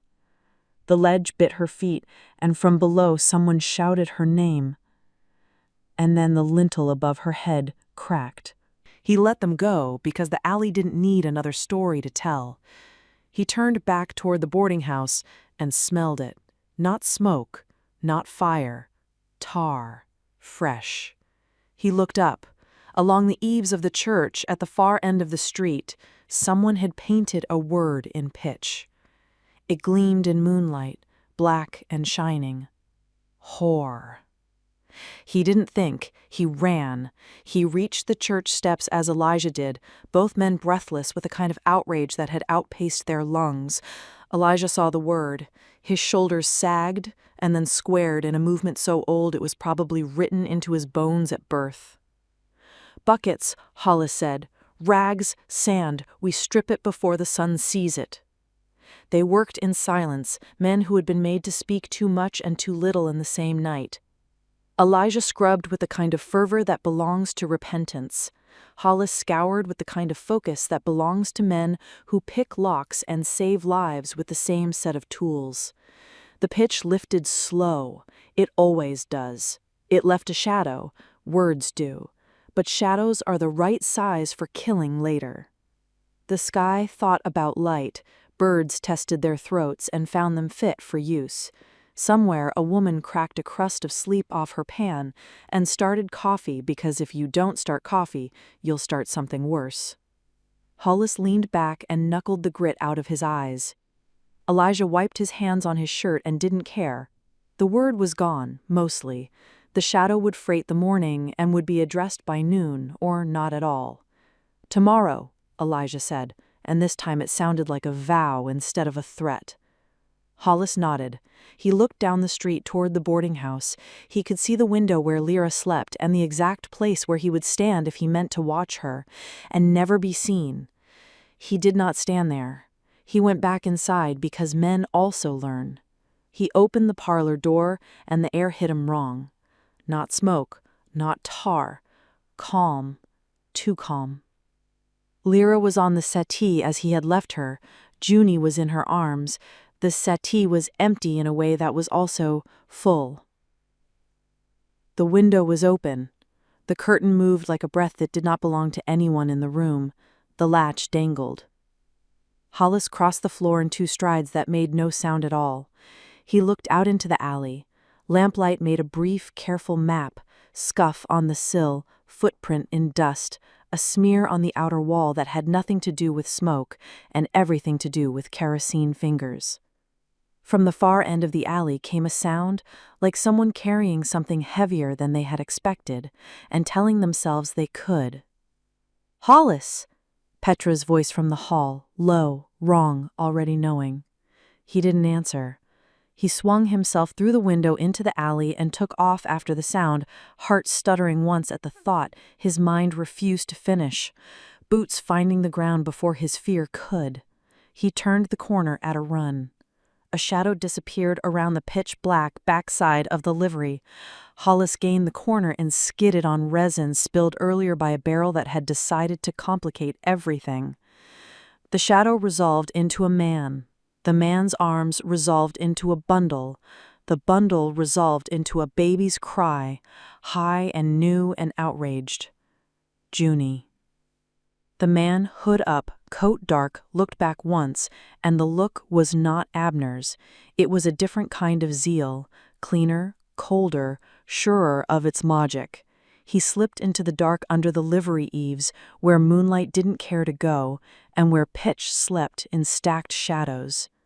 Hollis followed, breath tearing his throat open, the world narrowing to a single verb, get. He was 6 paces away when the man turned, and there was a flash, metal, small, mean. Hollis lifted his hands and slowed because men who mean to live sometimes slow. "Stay," the man said, voice young and old in the same sentence. "Don't come any closer." "Give me the child," Hollis said, and the calm in his voice surprised the parts of him that were not calm. "She needs her mother." "She needs God," the man said, and then his voice cut the word into pieces, because he had believed at someone else's speed, and now belief was outrunning him. "She needs—" Footsteps pounded at the alley mouth. Elijah, Sal, Petra, Cal, the boy already panting, pipe in hand like an oath he meant to fulfill. The man flinched at the sound, at the fact of witnesses. He took a step back into darkness. Hollis stepped forward into that same darkness, and that is where they met, intention and answer, blade in hand, child and the weight of a town that had just woken up to the worst thing it could be again. Junie wailed, and the wail sliced through every watchful window and startled the birds off the church steeple. Lyra woke to an emptiness pressed against her ribs and sat up into the cliff face of a scream with no words. She staggered to the window and threw it up, and saw in the alley below the shape of a man holding her daughter as if the world did not contain consequences. She didn't think, she didn't call, she didn't bargain. She gathered her skirts, bared her feet to night and splinter, and climbed onto the sill. The ledge bit her feet, and from below someone shouted her name. And then the lintel above her head cracked. "Lyra," he said, and her name felt like a map he had only just learned how to read. "We have you." Junie woke to the excitement of men and decided to participate. She cried, indignant and alive. The sound cut the room into something worth saving. The first splash of water tamed the smolder. The second drowned it. The third turned argument to aftermath. Smoke thinned and discovered windows. It left. Out, Petra repeated, gentler. We walk you across to the boarding house. It's quieter. Less wood over your head.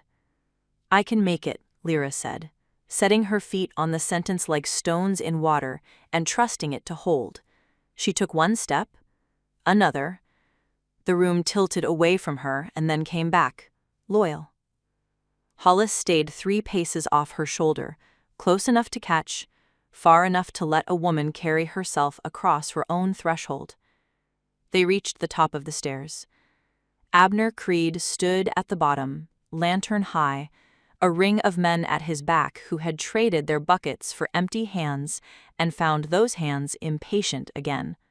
He looked up, saw the baby, and smiled like a man seeing a thing he can hurt that cannot hit back.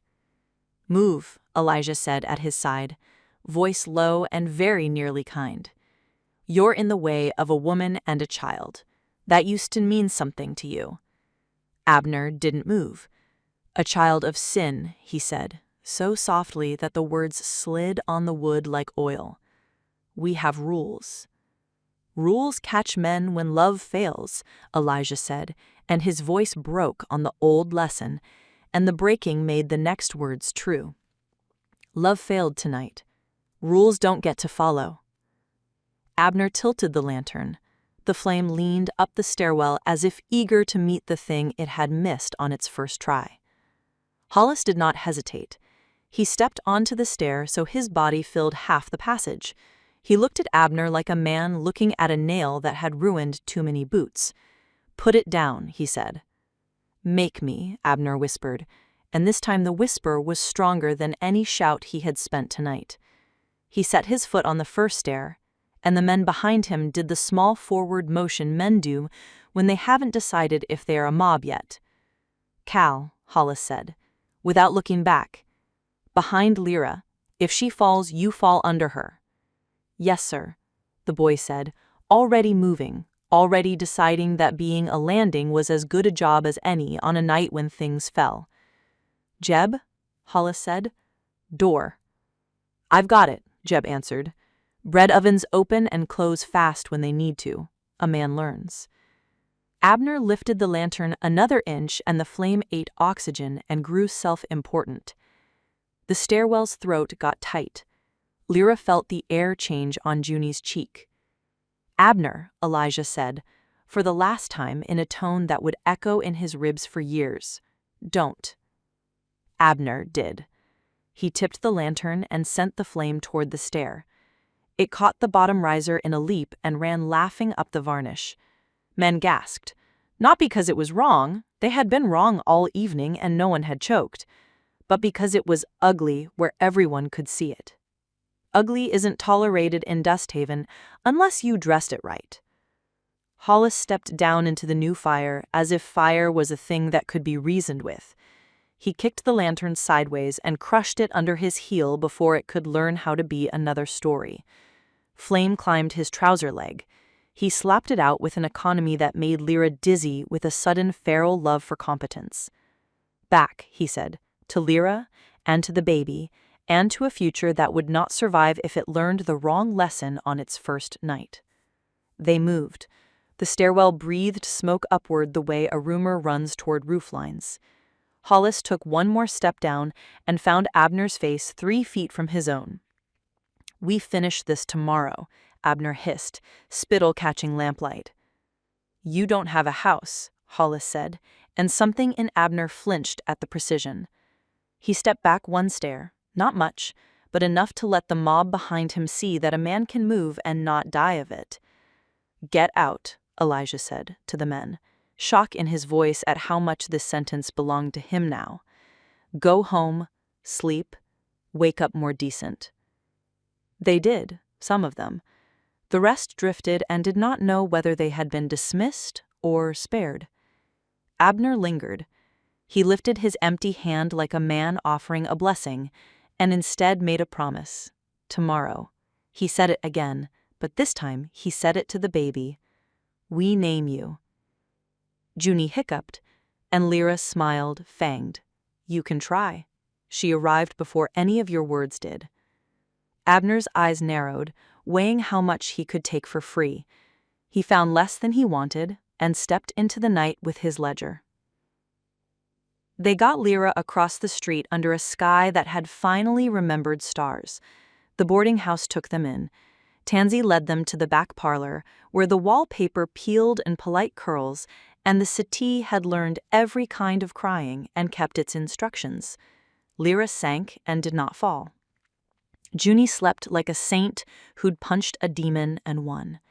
Petra washed Lyra's hands. Sal set the shears on the table and put her palm over them like she was blessing a weapon-turned plow.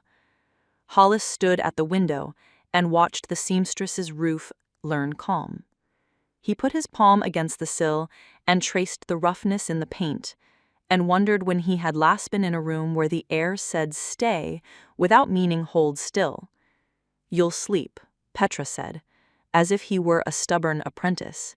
You've got the look of a man who only remembers to lie down when someone else is watching. He didn't argue.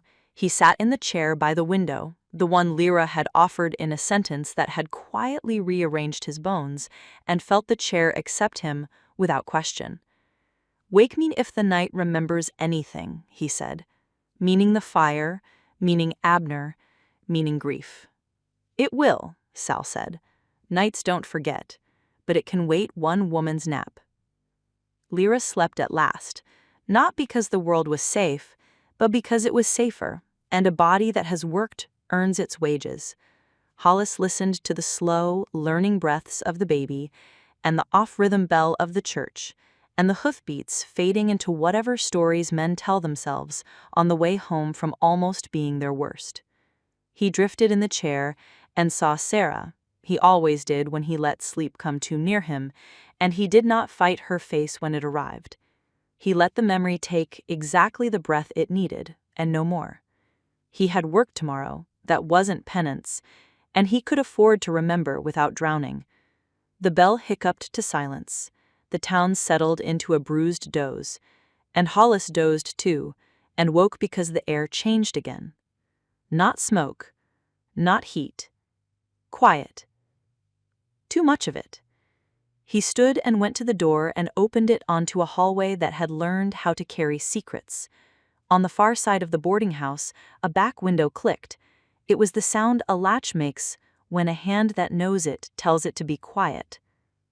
Hollis crossed the hall in 5 silent steps, because men who ride alone learn how. He opened the back door to the alley and tasted the night like a tracker puts his tongue to a blade of grass. A shadow moved at the corner of the seamstress's building. Another answered it.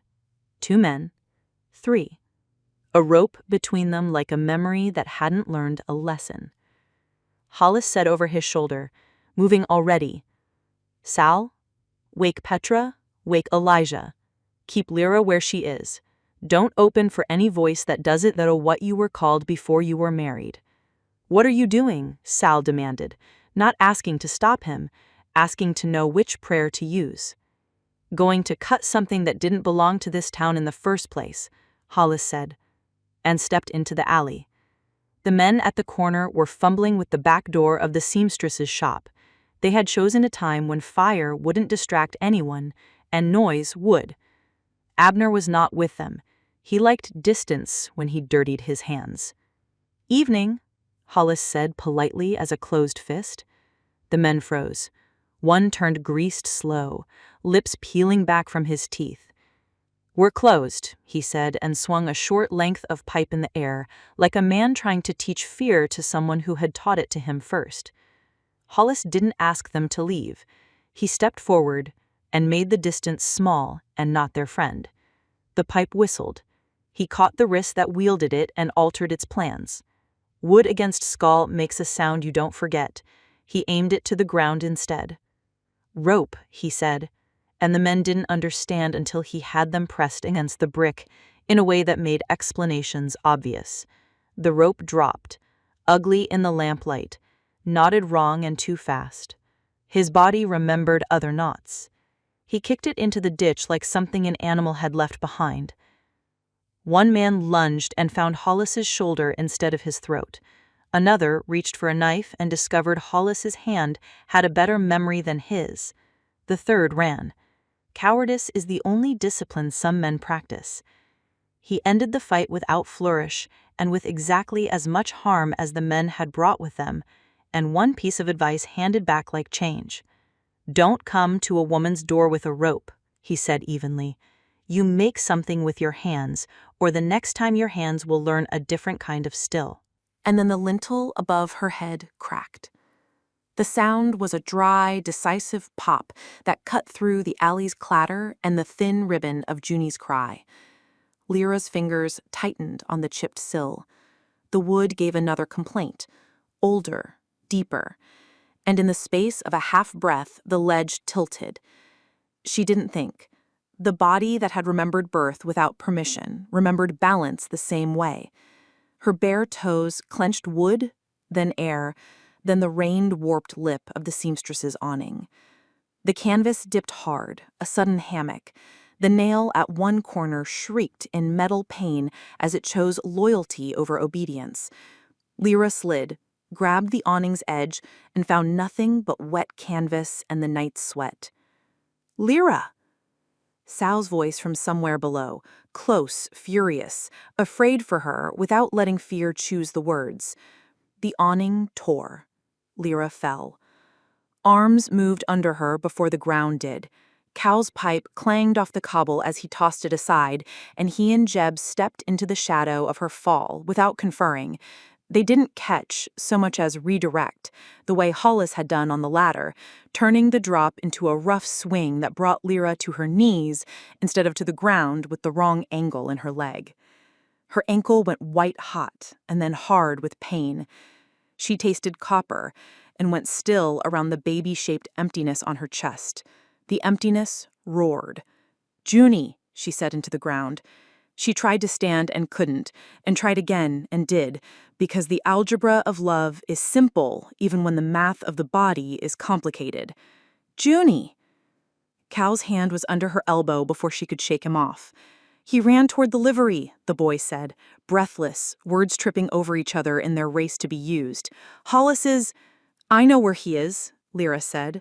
And it wasn't knowledge so much as a chord, the same one she had felt when the barn was a mouth and she was a swallowed word. She limped into the alley, favoring the ankle, hate for the pain and gratitude for feeling anything, both burning in the same small space in her chest. Behind her, Petra leaned out the torn window. "Go," she told Sal. "I've got the room. If we've won one fire, I can win one more." "Keep a bucket," Sal said, already moving, already retying her shawl into something like armor, and a pan to throw at the first man who calls himself a deacon at your door. Under the livery eaves, the air went cool the way it does when shadow makes its own weather.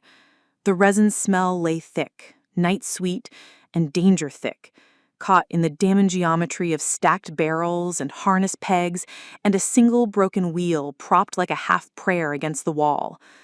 The man with the hood held Junie badly. He held her like a burden, not a body. He punished him for it with her voice. Good. Hollis let the sound steady him. He held up his hands, open, the way you do with a skittish colt and a skittish man. "Stay," the man said. The knife in his fist flashed dull. It wasn't a killing blade. It was a tool sharpened into a belief. "I am," Hollis answered. "You are too." He kept his voice at creak volume, soft enough to keep animals willing, clear enough to cross distance. "You know my name?" The hood twitched. A young jaw set hard. "Hollis March." A pause. "The sheriff who left." Hollis didn't let the wince reach his face. There are 100 ways to be a sheriff without a badge, and none have pensions. "And you?" "Jonah, Pike, deacon. I serve the Lord and Brother Elijah's church." Brother Elijah's church, Hollis repeated evenly, angling one step to his right so the boy had to shift his shoulders to keep him in sight. So his hands shifted the baby the way hands used to tools do when they have to look. Elijah knows you're here. Jonah's mouth flinched. He's lost his edge, lost the line. A woman's shame, a town sin, it needs correction. He jerked his chin toward the black row of resin shadows. Fire finishes what coward men won't. She's not wood, Hollis said, in the same tone he would have used to correct a boy's saddle seat. She's a child. It's not for me to... He swallowed hard. He held the knife tighter, and Junie cried louder in the valley of his shaking arm. Brother... He stopped, as if he had touched a wire he wasn't trying to name. The town expects a sermon. Let me ask you something that doesn't fit in a sermon, Hollis said, hearing boots behind him and not letting them rearrange his attention. Was there ever a day, not the day your father named you, not the day someone told you who God is, just a day when you saw something wrong and felt it here? He touched his own sternum, where hands don't fix it, but truth does. Jonah's throat moved again. The knife dropped a hair. He looked at the baby, startled by how a face this new looked back at him as if he was the one who had a lot to learn. Steps slowed at Hollis's back, Elijah's voice quiet at the alley mouth. Jonah. No title. Just the name he christened at a creek once, back when he still thought water could solve all the old fires. Jonah blinked hard, the way men do when a voice they called God for too long addresses them like a friend and they don't know how to take it. Brother Elijah, he said, and the brother had a question in it, a wound, a habit. Elijah stepped into the tar and shadow light. His face was wrecked and remade by the last few hours, and some of that work showed in the lines across his mouth. Son, he said, as if the word had newer permissions now, you're standing where rope stands. Move. Jonah's grip tightened again. Hollis saw it, the small tell, the way zeal comes back hard when it's ashamed of the softness it just let itself feel. He stepped once more to his right. Jonah's feet followed. The baby's ass hit Jonah's palm harder than he'd meant. She screamed in judicial outrage.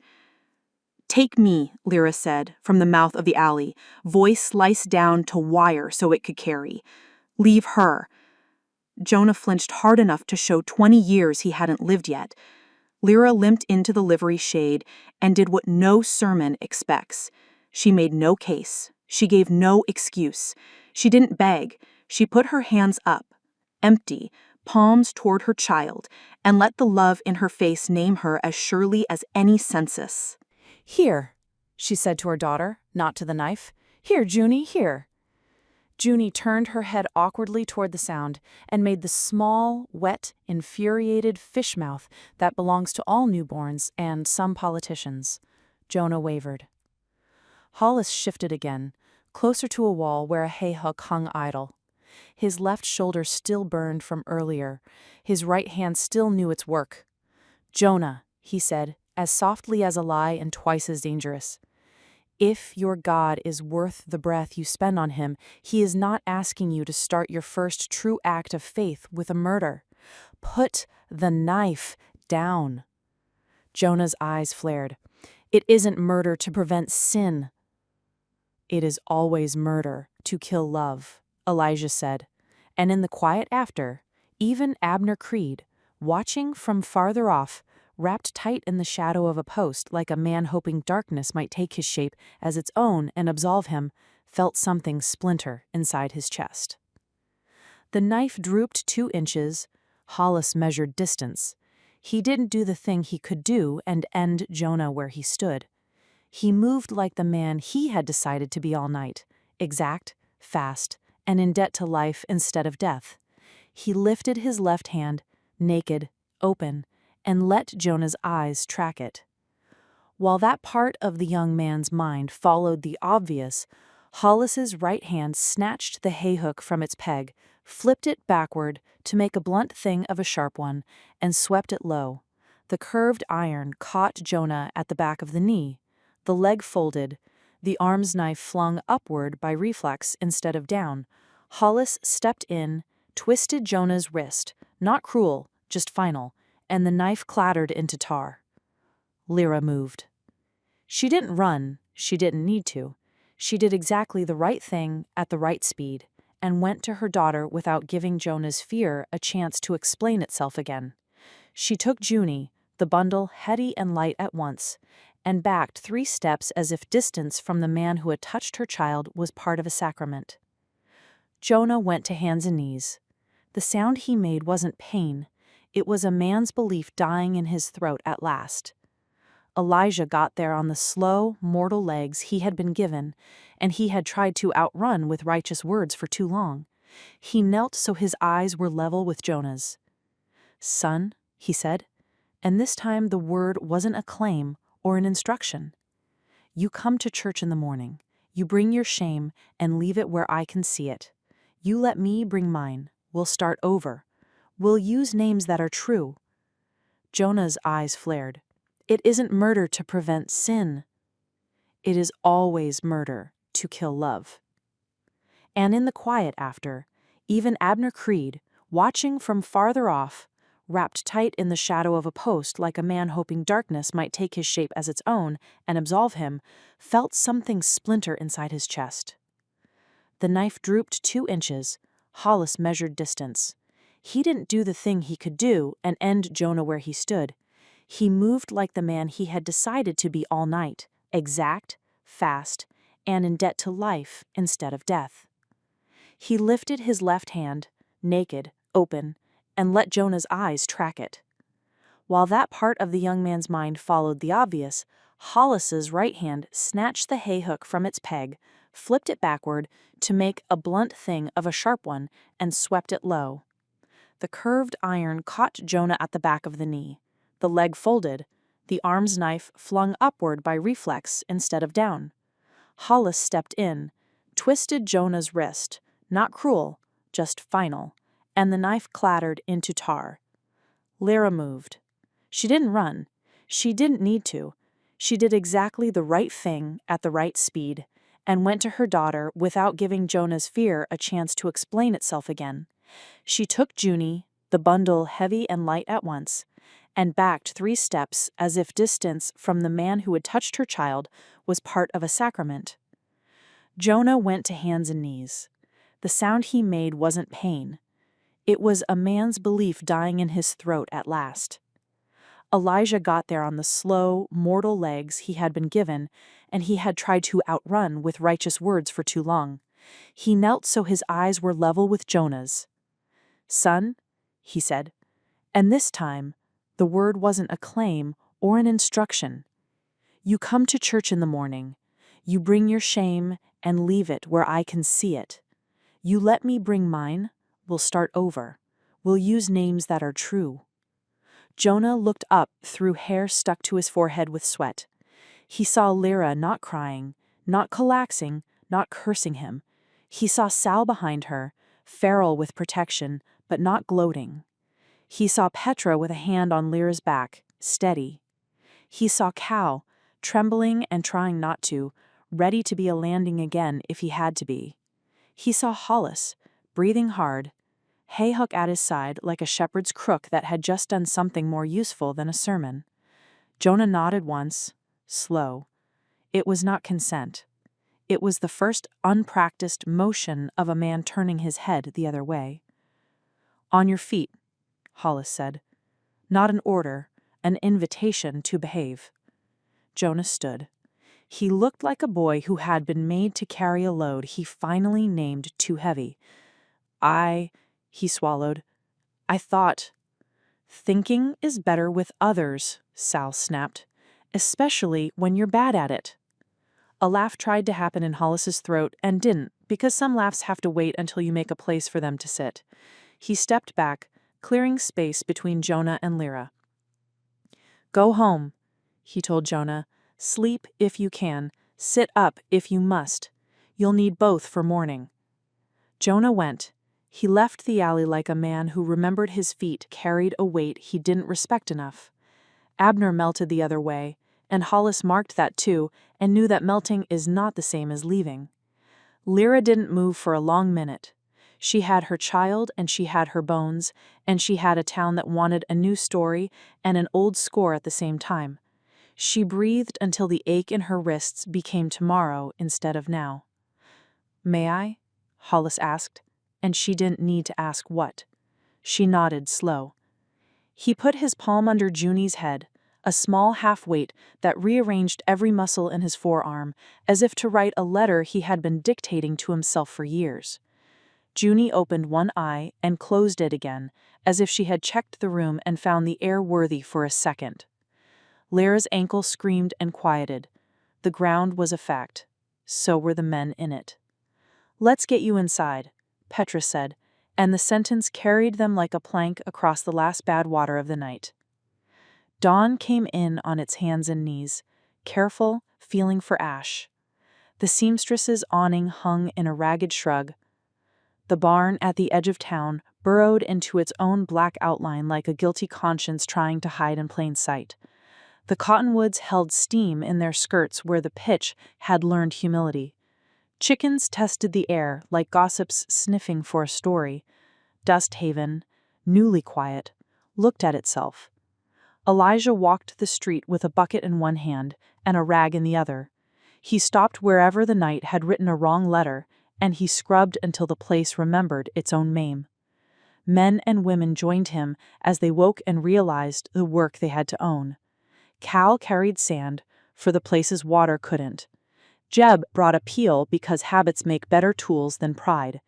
Petra, Mira, Tansy, and Sal moved like a small army with their own command structure and the good sense to let mercy outrank anything it needed to. Lyra slept in between waking, Junie's breath a small metronome on her collarbone. She dreamed of wind that didn't carry sparks. She woke up, sipped water.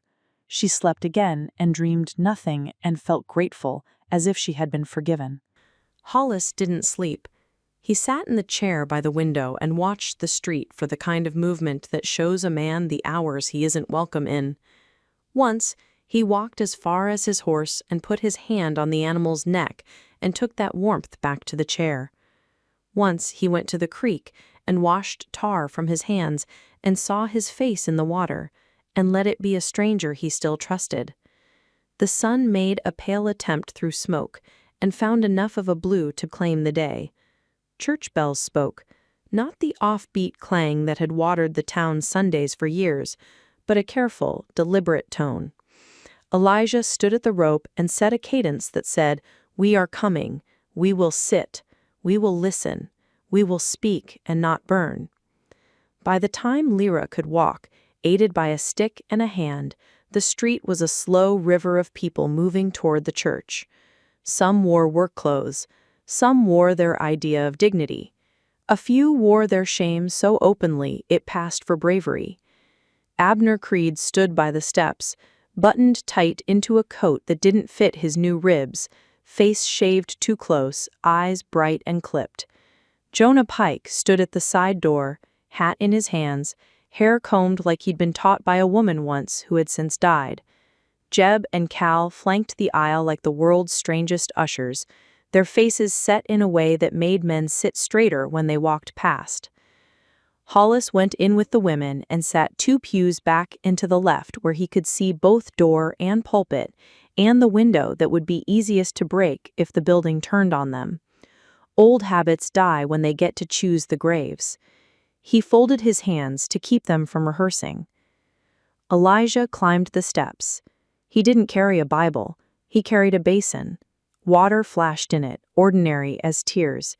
He set it on the edge of the pulpit and put both hands on the wood, the way a man does who knows he's leaned on worse and found it enough.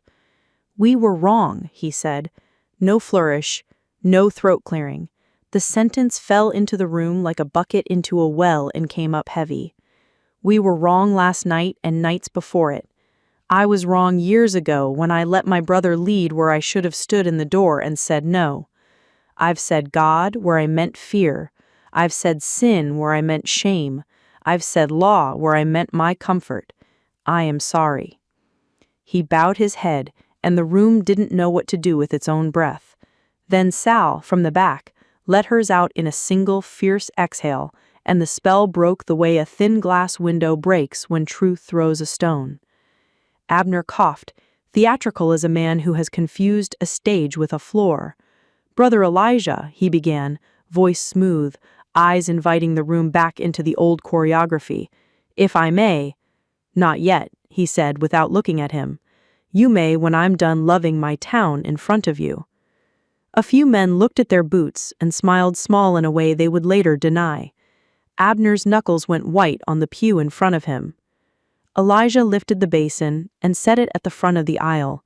He said, "This mourning isn't for punishment, it's for naming and washing. If you tied a knot last night, you come here and say it.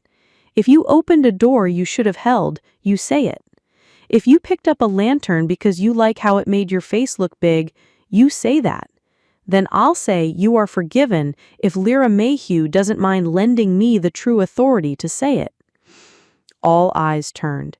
Lyra felt the weight of it the way a hawk must feel air's hand on its back. She stood, slow. Hollis rose with her without making himself a prop. Sal and Petra bracketed her like parentheses that had decided to fight. Lyra shook her head once, small. "You can say forgiven, Elijah, but only if the next part sticks. You know the next part?" Elijah looked a little afraid of her and a little more of himself. "Make it right." She said, "Make it right. Not with words, with holds and doors and empty ropes and holes filled and laws that stop men from calling their shame a sermon." Abner laughed, a low, elegant sound that had sold bad ideas cheap. "Listen to her. Turn our town over to a—" "Careful," Sal hissed. Abner's eyes glittered. He enjoyed carelessness when it drew blood. "To a girl who doesn't know where her man is? To a child with no father? To the woman who burned our barn?" Hollis stood. He didn't make a show of it. He simply let his shoulders choose the sky. "You tipped the lantern at the stairs," he said. Calm, simple, fact-sized. He looked at the room, not at Abner.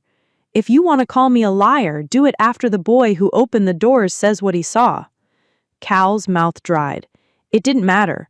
He stepped into the aisle and looked at Elijah, and then at Lyra, and then at his own hands. "A buyer brought the lantern," he said. He smiled like it was a joke, and he poured the first kerosene. A murmur cut through the church like wind finding a weakness in an old roof. Jeb lifted his chin. "Abner told us to shut the doors," he said. "I opened them, and if you want to hit me for that, you can, but do it outside because Petra just fixed this aisle." Men who moved when Abner said moved looked at the floor and found dust that suddenly needed their attention. A few stood, awkward, abashed, and came forward to the basin. "Speak," Elijah said, and they did. Each in his way, a lantern handed to Abner and reached back for, a finger pressed to lips, a look away, then back, then away again. The basin took the water they splashed into it and didn't spill. A woman stepped forward and said she had cheered and was wrong. A second said she had looked and not looked in the same breath and wanted to learn how to keep her eyes open even when it made the day longer. Jonah Pike came to the front like a man taking off a wet shirt. He put his hands on the edge of the basin and looked at Lyra and then at the baby asleep in her arms like someone who had already chosen a side and was asking if there was a seat. "I took the child," he said. "I thought it would. God, I was wrong." He swallowed. "I was wrong because I wanted to be right more than I wanted to be good." Lyra's throat worked once. She said softly, "Bring your hands." He did. She poured water over them from a cup Elijah pressed into her fingers. "Don't touch another door with those hands, unless you know who is on the other side, and if it is a woman, ask her name first." A laugh, tired, grateful, rippled through the room. Jonah laughed too, quietly, then cried like a man who had finally found a bucket big enough. Abner let it build. Then he stood. He didn't go to the basin. He didn't go anywhere at all, which is a way some men try to claim the room without being accused of stealing it. "This is theater," he said, contempt making the syllables slick. "You think a bowl of water and a few apologies make up for the rot, for the sin in our middle, for that child?" He pointed, and when fingers point like that, they always tell more than they intend. He wasn't pointing at Junie. He was pointing at a world where he didn't get to be the man who decided. Elijah's shoulders pulled back. "Sit down, Abner." "No." Abner's voice was quiet, and that was worse than any shout. He reached under his coat and pulled a small pistol the way some men pull a handkerchief, easily, like it belongs there. Gasps popped off the pews like sap in a hot fire. Hollis was already moving, not fast, not loud. He took half a step and read Abner's shadow the way he had read men on saloon floors and fire lines, and at night when guilt tries to tell a man he's honest. The shadow leaned right before the gun did. Hollis moved left. "Don't," Elijah said, and it wasn't to Hollis. Abner lifted the gun, not at Lyra, at Elijah. "Brother," Abner said, and the word was the wrong one in a way that made his mother roll in a grave no one had given her. "If you won't keep the line, I will draw it around you." The room held its breath. It had learned how last night. Lyra didn't think. She didn't calculate weight, speed, angle. She stepped forward and held Junie tighter and spoke in a voice she had not heard come out of her mouth before because she had never needed it, and now she did. "Abner Creed." He glanced, because men like him always do when their full name is used by someone they don't like. She pitched the smallest object she could find in her free hand, Elijah's cup, and hit the lantern swinging on its hook by the window. The lantern clanged, swung, smashed the window open on its second arc, and spilled sunlight where it had no right to be yet. Abner flinched at the crash. His finger jerked. The shot went wild, splintered the pulpit's edge, took chips out of Elijah's sleeve and one out of his pride, and nothing else. Hollis closed the space. He didn't go for the gun. The old Hollis would have. The new one went for the wrist and the elbow and the man under the weapon. He turned Abner's arm in a circle, and the pistol pointed at the ceiling one heartbeat and at Abner's own coat the next. He pried fingers with the patience of a smith. The gun fell, and Cal, God bless boys with fast feet, kicked it under a pew. Abner bucked. Hollis led him. Sometimes you have to let a man use up the motion that would otherwise keep him raging at a world he can't control. He held Abner the way he had held the rope last night, tightly, kindly, like something you intend to cut, but can only cut by first not letting it hurt anyone else. "Be decent," Jeb grunted, and put his hands on Abner's other arm. Harlan the blacksmith's shadow fell across both of them. Sal stepped forward and set her shears, closed, against the lapel of Abner's coat with the kind of theatricality the morning had earned. "You're done," she said. "At this for sure, and hopefully at everything else for a while." Abner panted. He looked at faces and found fewer friends than he had paid for. He laughed then, a raw, sour thing, and sneered. "What now? Hang me? In front of your bowl?" "No," Elijah said. He bent, picked up the basin, and set it on the floor between Abner's boots. He met his brother's eyes the way the older does when he finally chooses to be older. "Wash, or go hungry forever." Abner stared at the water as if it might leap and drown him on its own. He spat, short and mean, and hit the rim. He smiled at the sacrilege, and that told the room everything that needed telling. "Take him out," Elijah said. His voice had a new wood in it, not the pulpit kind. "To the jail, not one hand laid in anger, not one slap that pretends it is justice. We don't do that anymore." He looked at Lyra. "If that is all right with the woman, we failed." Lyra nodded once. "Lock the rope with him," she said. "He came to a woman's window with it. Let him look at it for a week. Let it teach it its new name." "What is that?" Abner croaked, unable to stop himself from asking even now. "Shame," Lyra said. "Not mine, yours." They took him, not as a mob, but as a town. Cal led because sometimes you promote boys early. Jeb followed. Harlan kept Abner's elbows, remembering their place. Sal and Petra walked behind, shears flicking open and shut in a rhythm that sang a lullaby to wrath. In the quiet left behind, Elijah sagged. Hollis put a hand on the man's back the way men never do in public until this morning. Elijah breathed and straightened. He looked at Lyra as if asking a question, and also as if he already knew the answer. "What now?" he asked, "for you?" Lyra looked down at Junie, the open mouth, the stubborn brow, and the hair already trying to curl. "I work," she said simply. "I keep her fed, I sleep as much as she allows, and when men in town forget who did what last night, I remind them." "You'll need hands," Petra said from the aisle. Not a plea, not a prediction. The seamstress could use a partner who has learned the strength of thread. Lyra's eyes stung.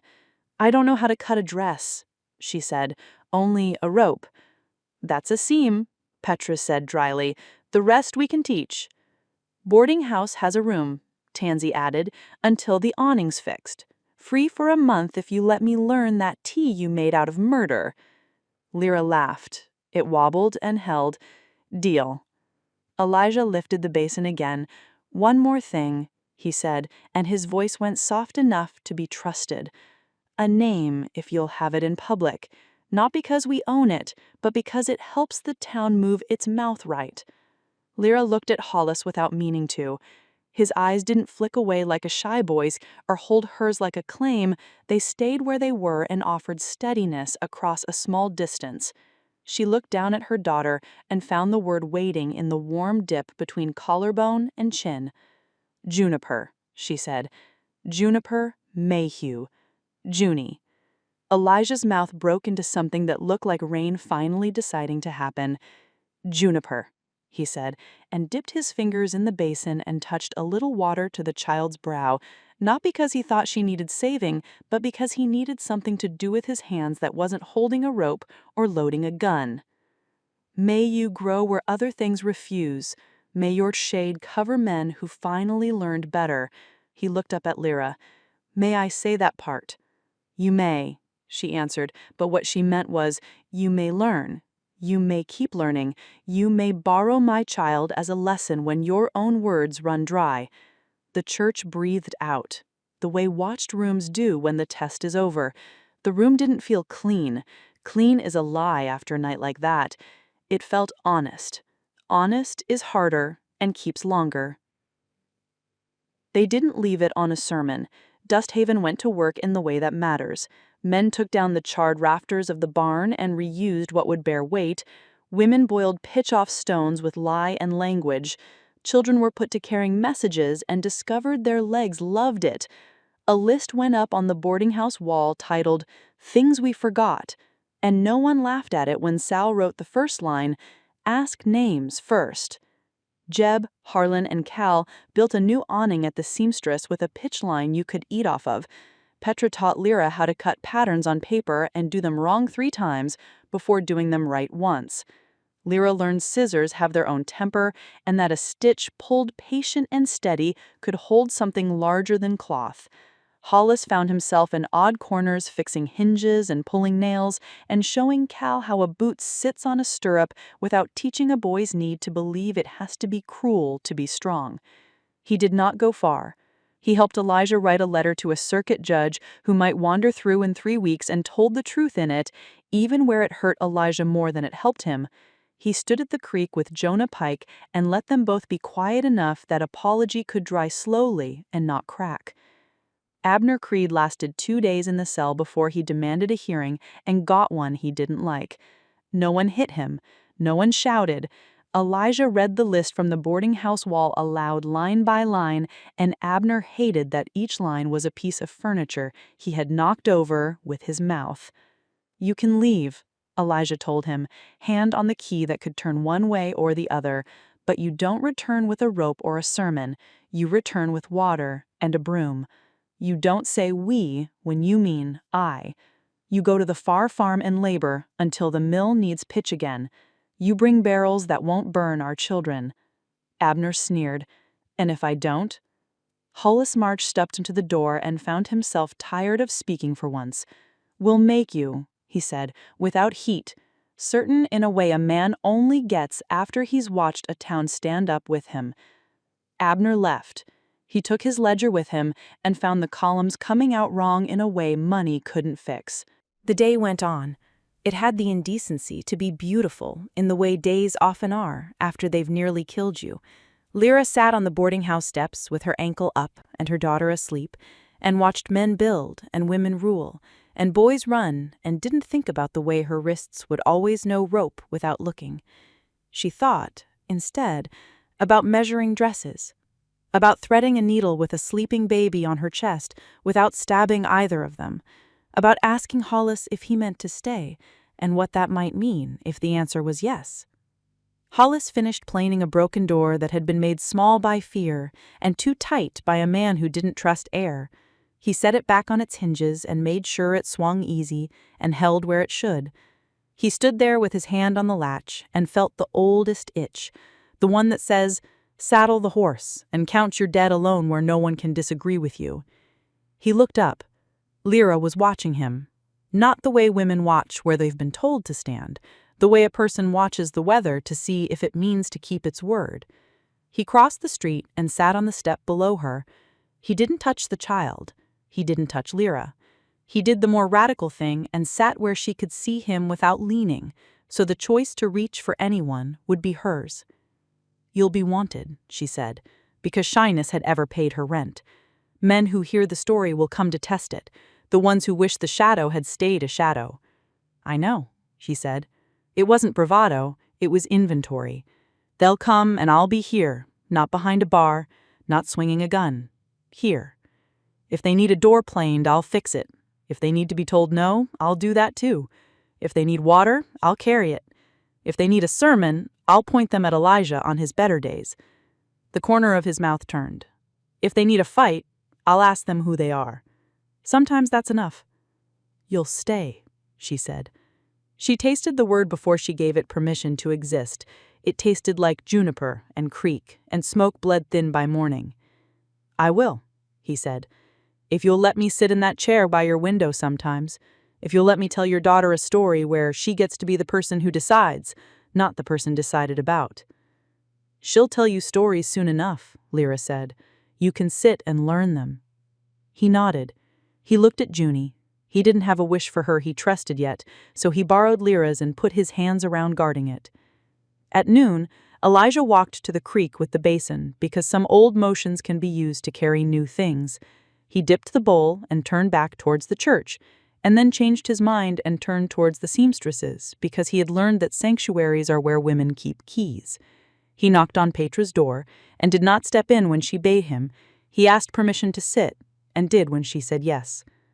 "Say it here," Petra told him, "whatever it is.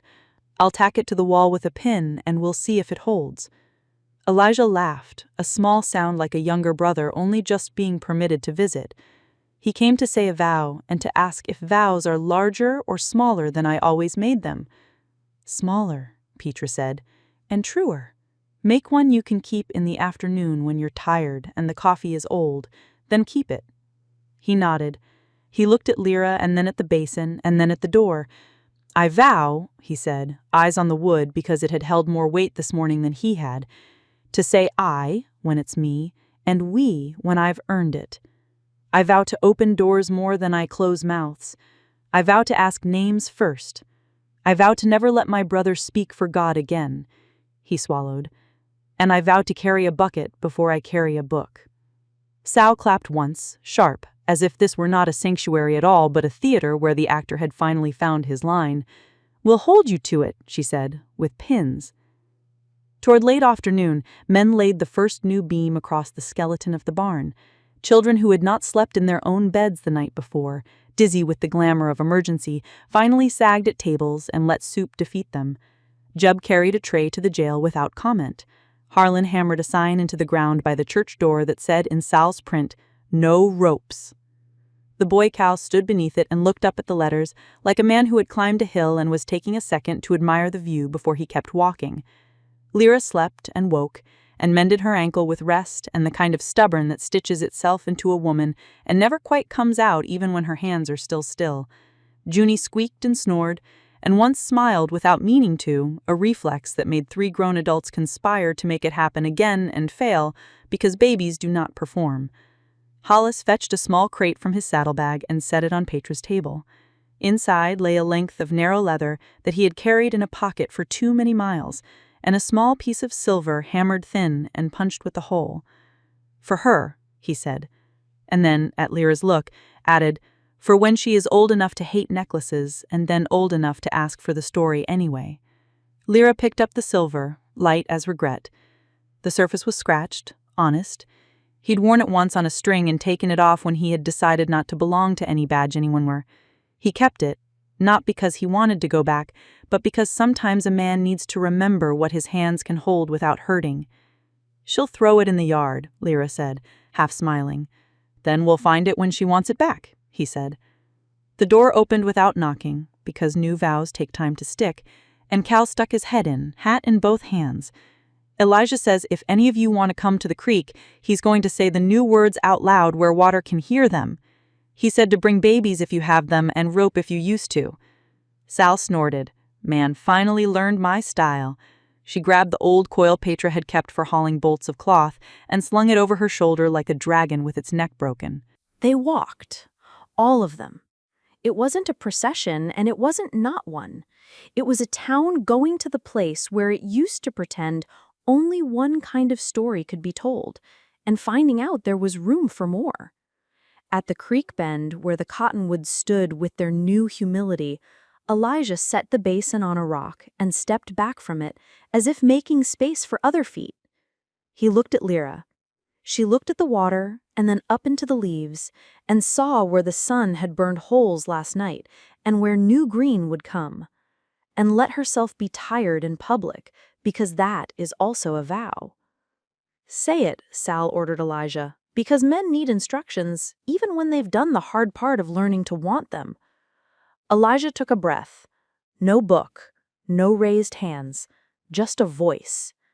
"We name this water honest," he said. "We name this rope what it is." Sal threw the coil into the water and the whole town laughed when it floated like a dead snake. "We name the child not ours unless she asks, and the woman not ours ever." He looked at Hollis. "We name the man who cut her free not our shadow, but our neighbor." He swallowed. "We name our fear fear, and we cut it where it binds. We promise to do this in daylight next time." "Next time?" Petra said. "There's always a next time," Elijah answered, "but fewer if we practice." They let the water take the rope. It snagged once on a stone, and Hollis waded in without being asked and kicked it loose with his boot. The coil floated down to the bend and hung there in a slow churn, like a bad thought that knew where it belonged now. Junie hiccuped in her sleep. Lyra kissed her hair. The town stood round the bend and for a long, rude, holy minute did nothing that would need repenting. Night came with the forgiveness it gives places that have earned it. Lamps were lit without dread. Doors were left on the latch because locks weren't needed to keep out the things people had learned to identify and unlearned to invite. Hollis sat in the chair by the window and did not watch the alley this time. He watched the street and the stars, and once he watched Lyra wake and checked whether she needed water without saying the words. She didn't. She slept again. He slept after. Somewhere near midnight, as if to prove a point, rain walked in from the horizon without asking permission. It rattled on the new awning and apologized to the old one. It slid off the seamstress's roof and into gutters that had been taught gratitude. It tromped the last embers into stories instead of sparks. Hollis woke to the sound with the kind of smile that scares men who like control and calms women who like proof.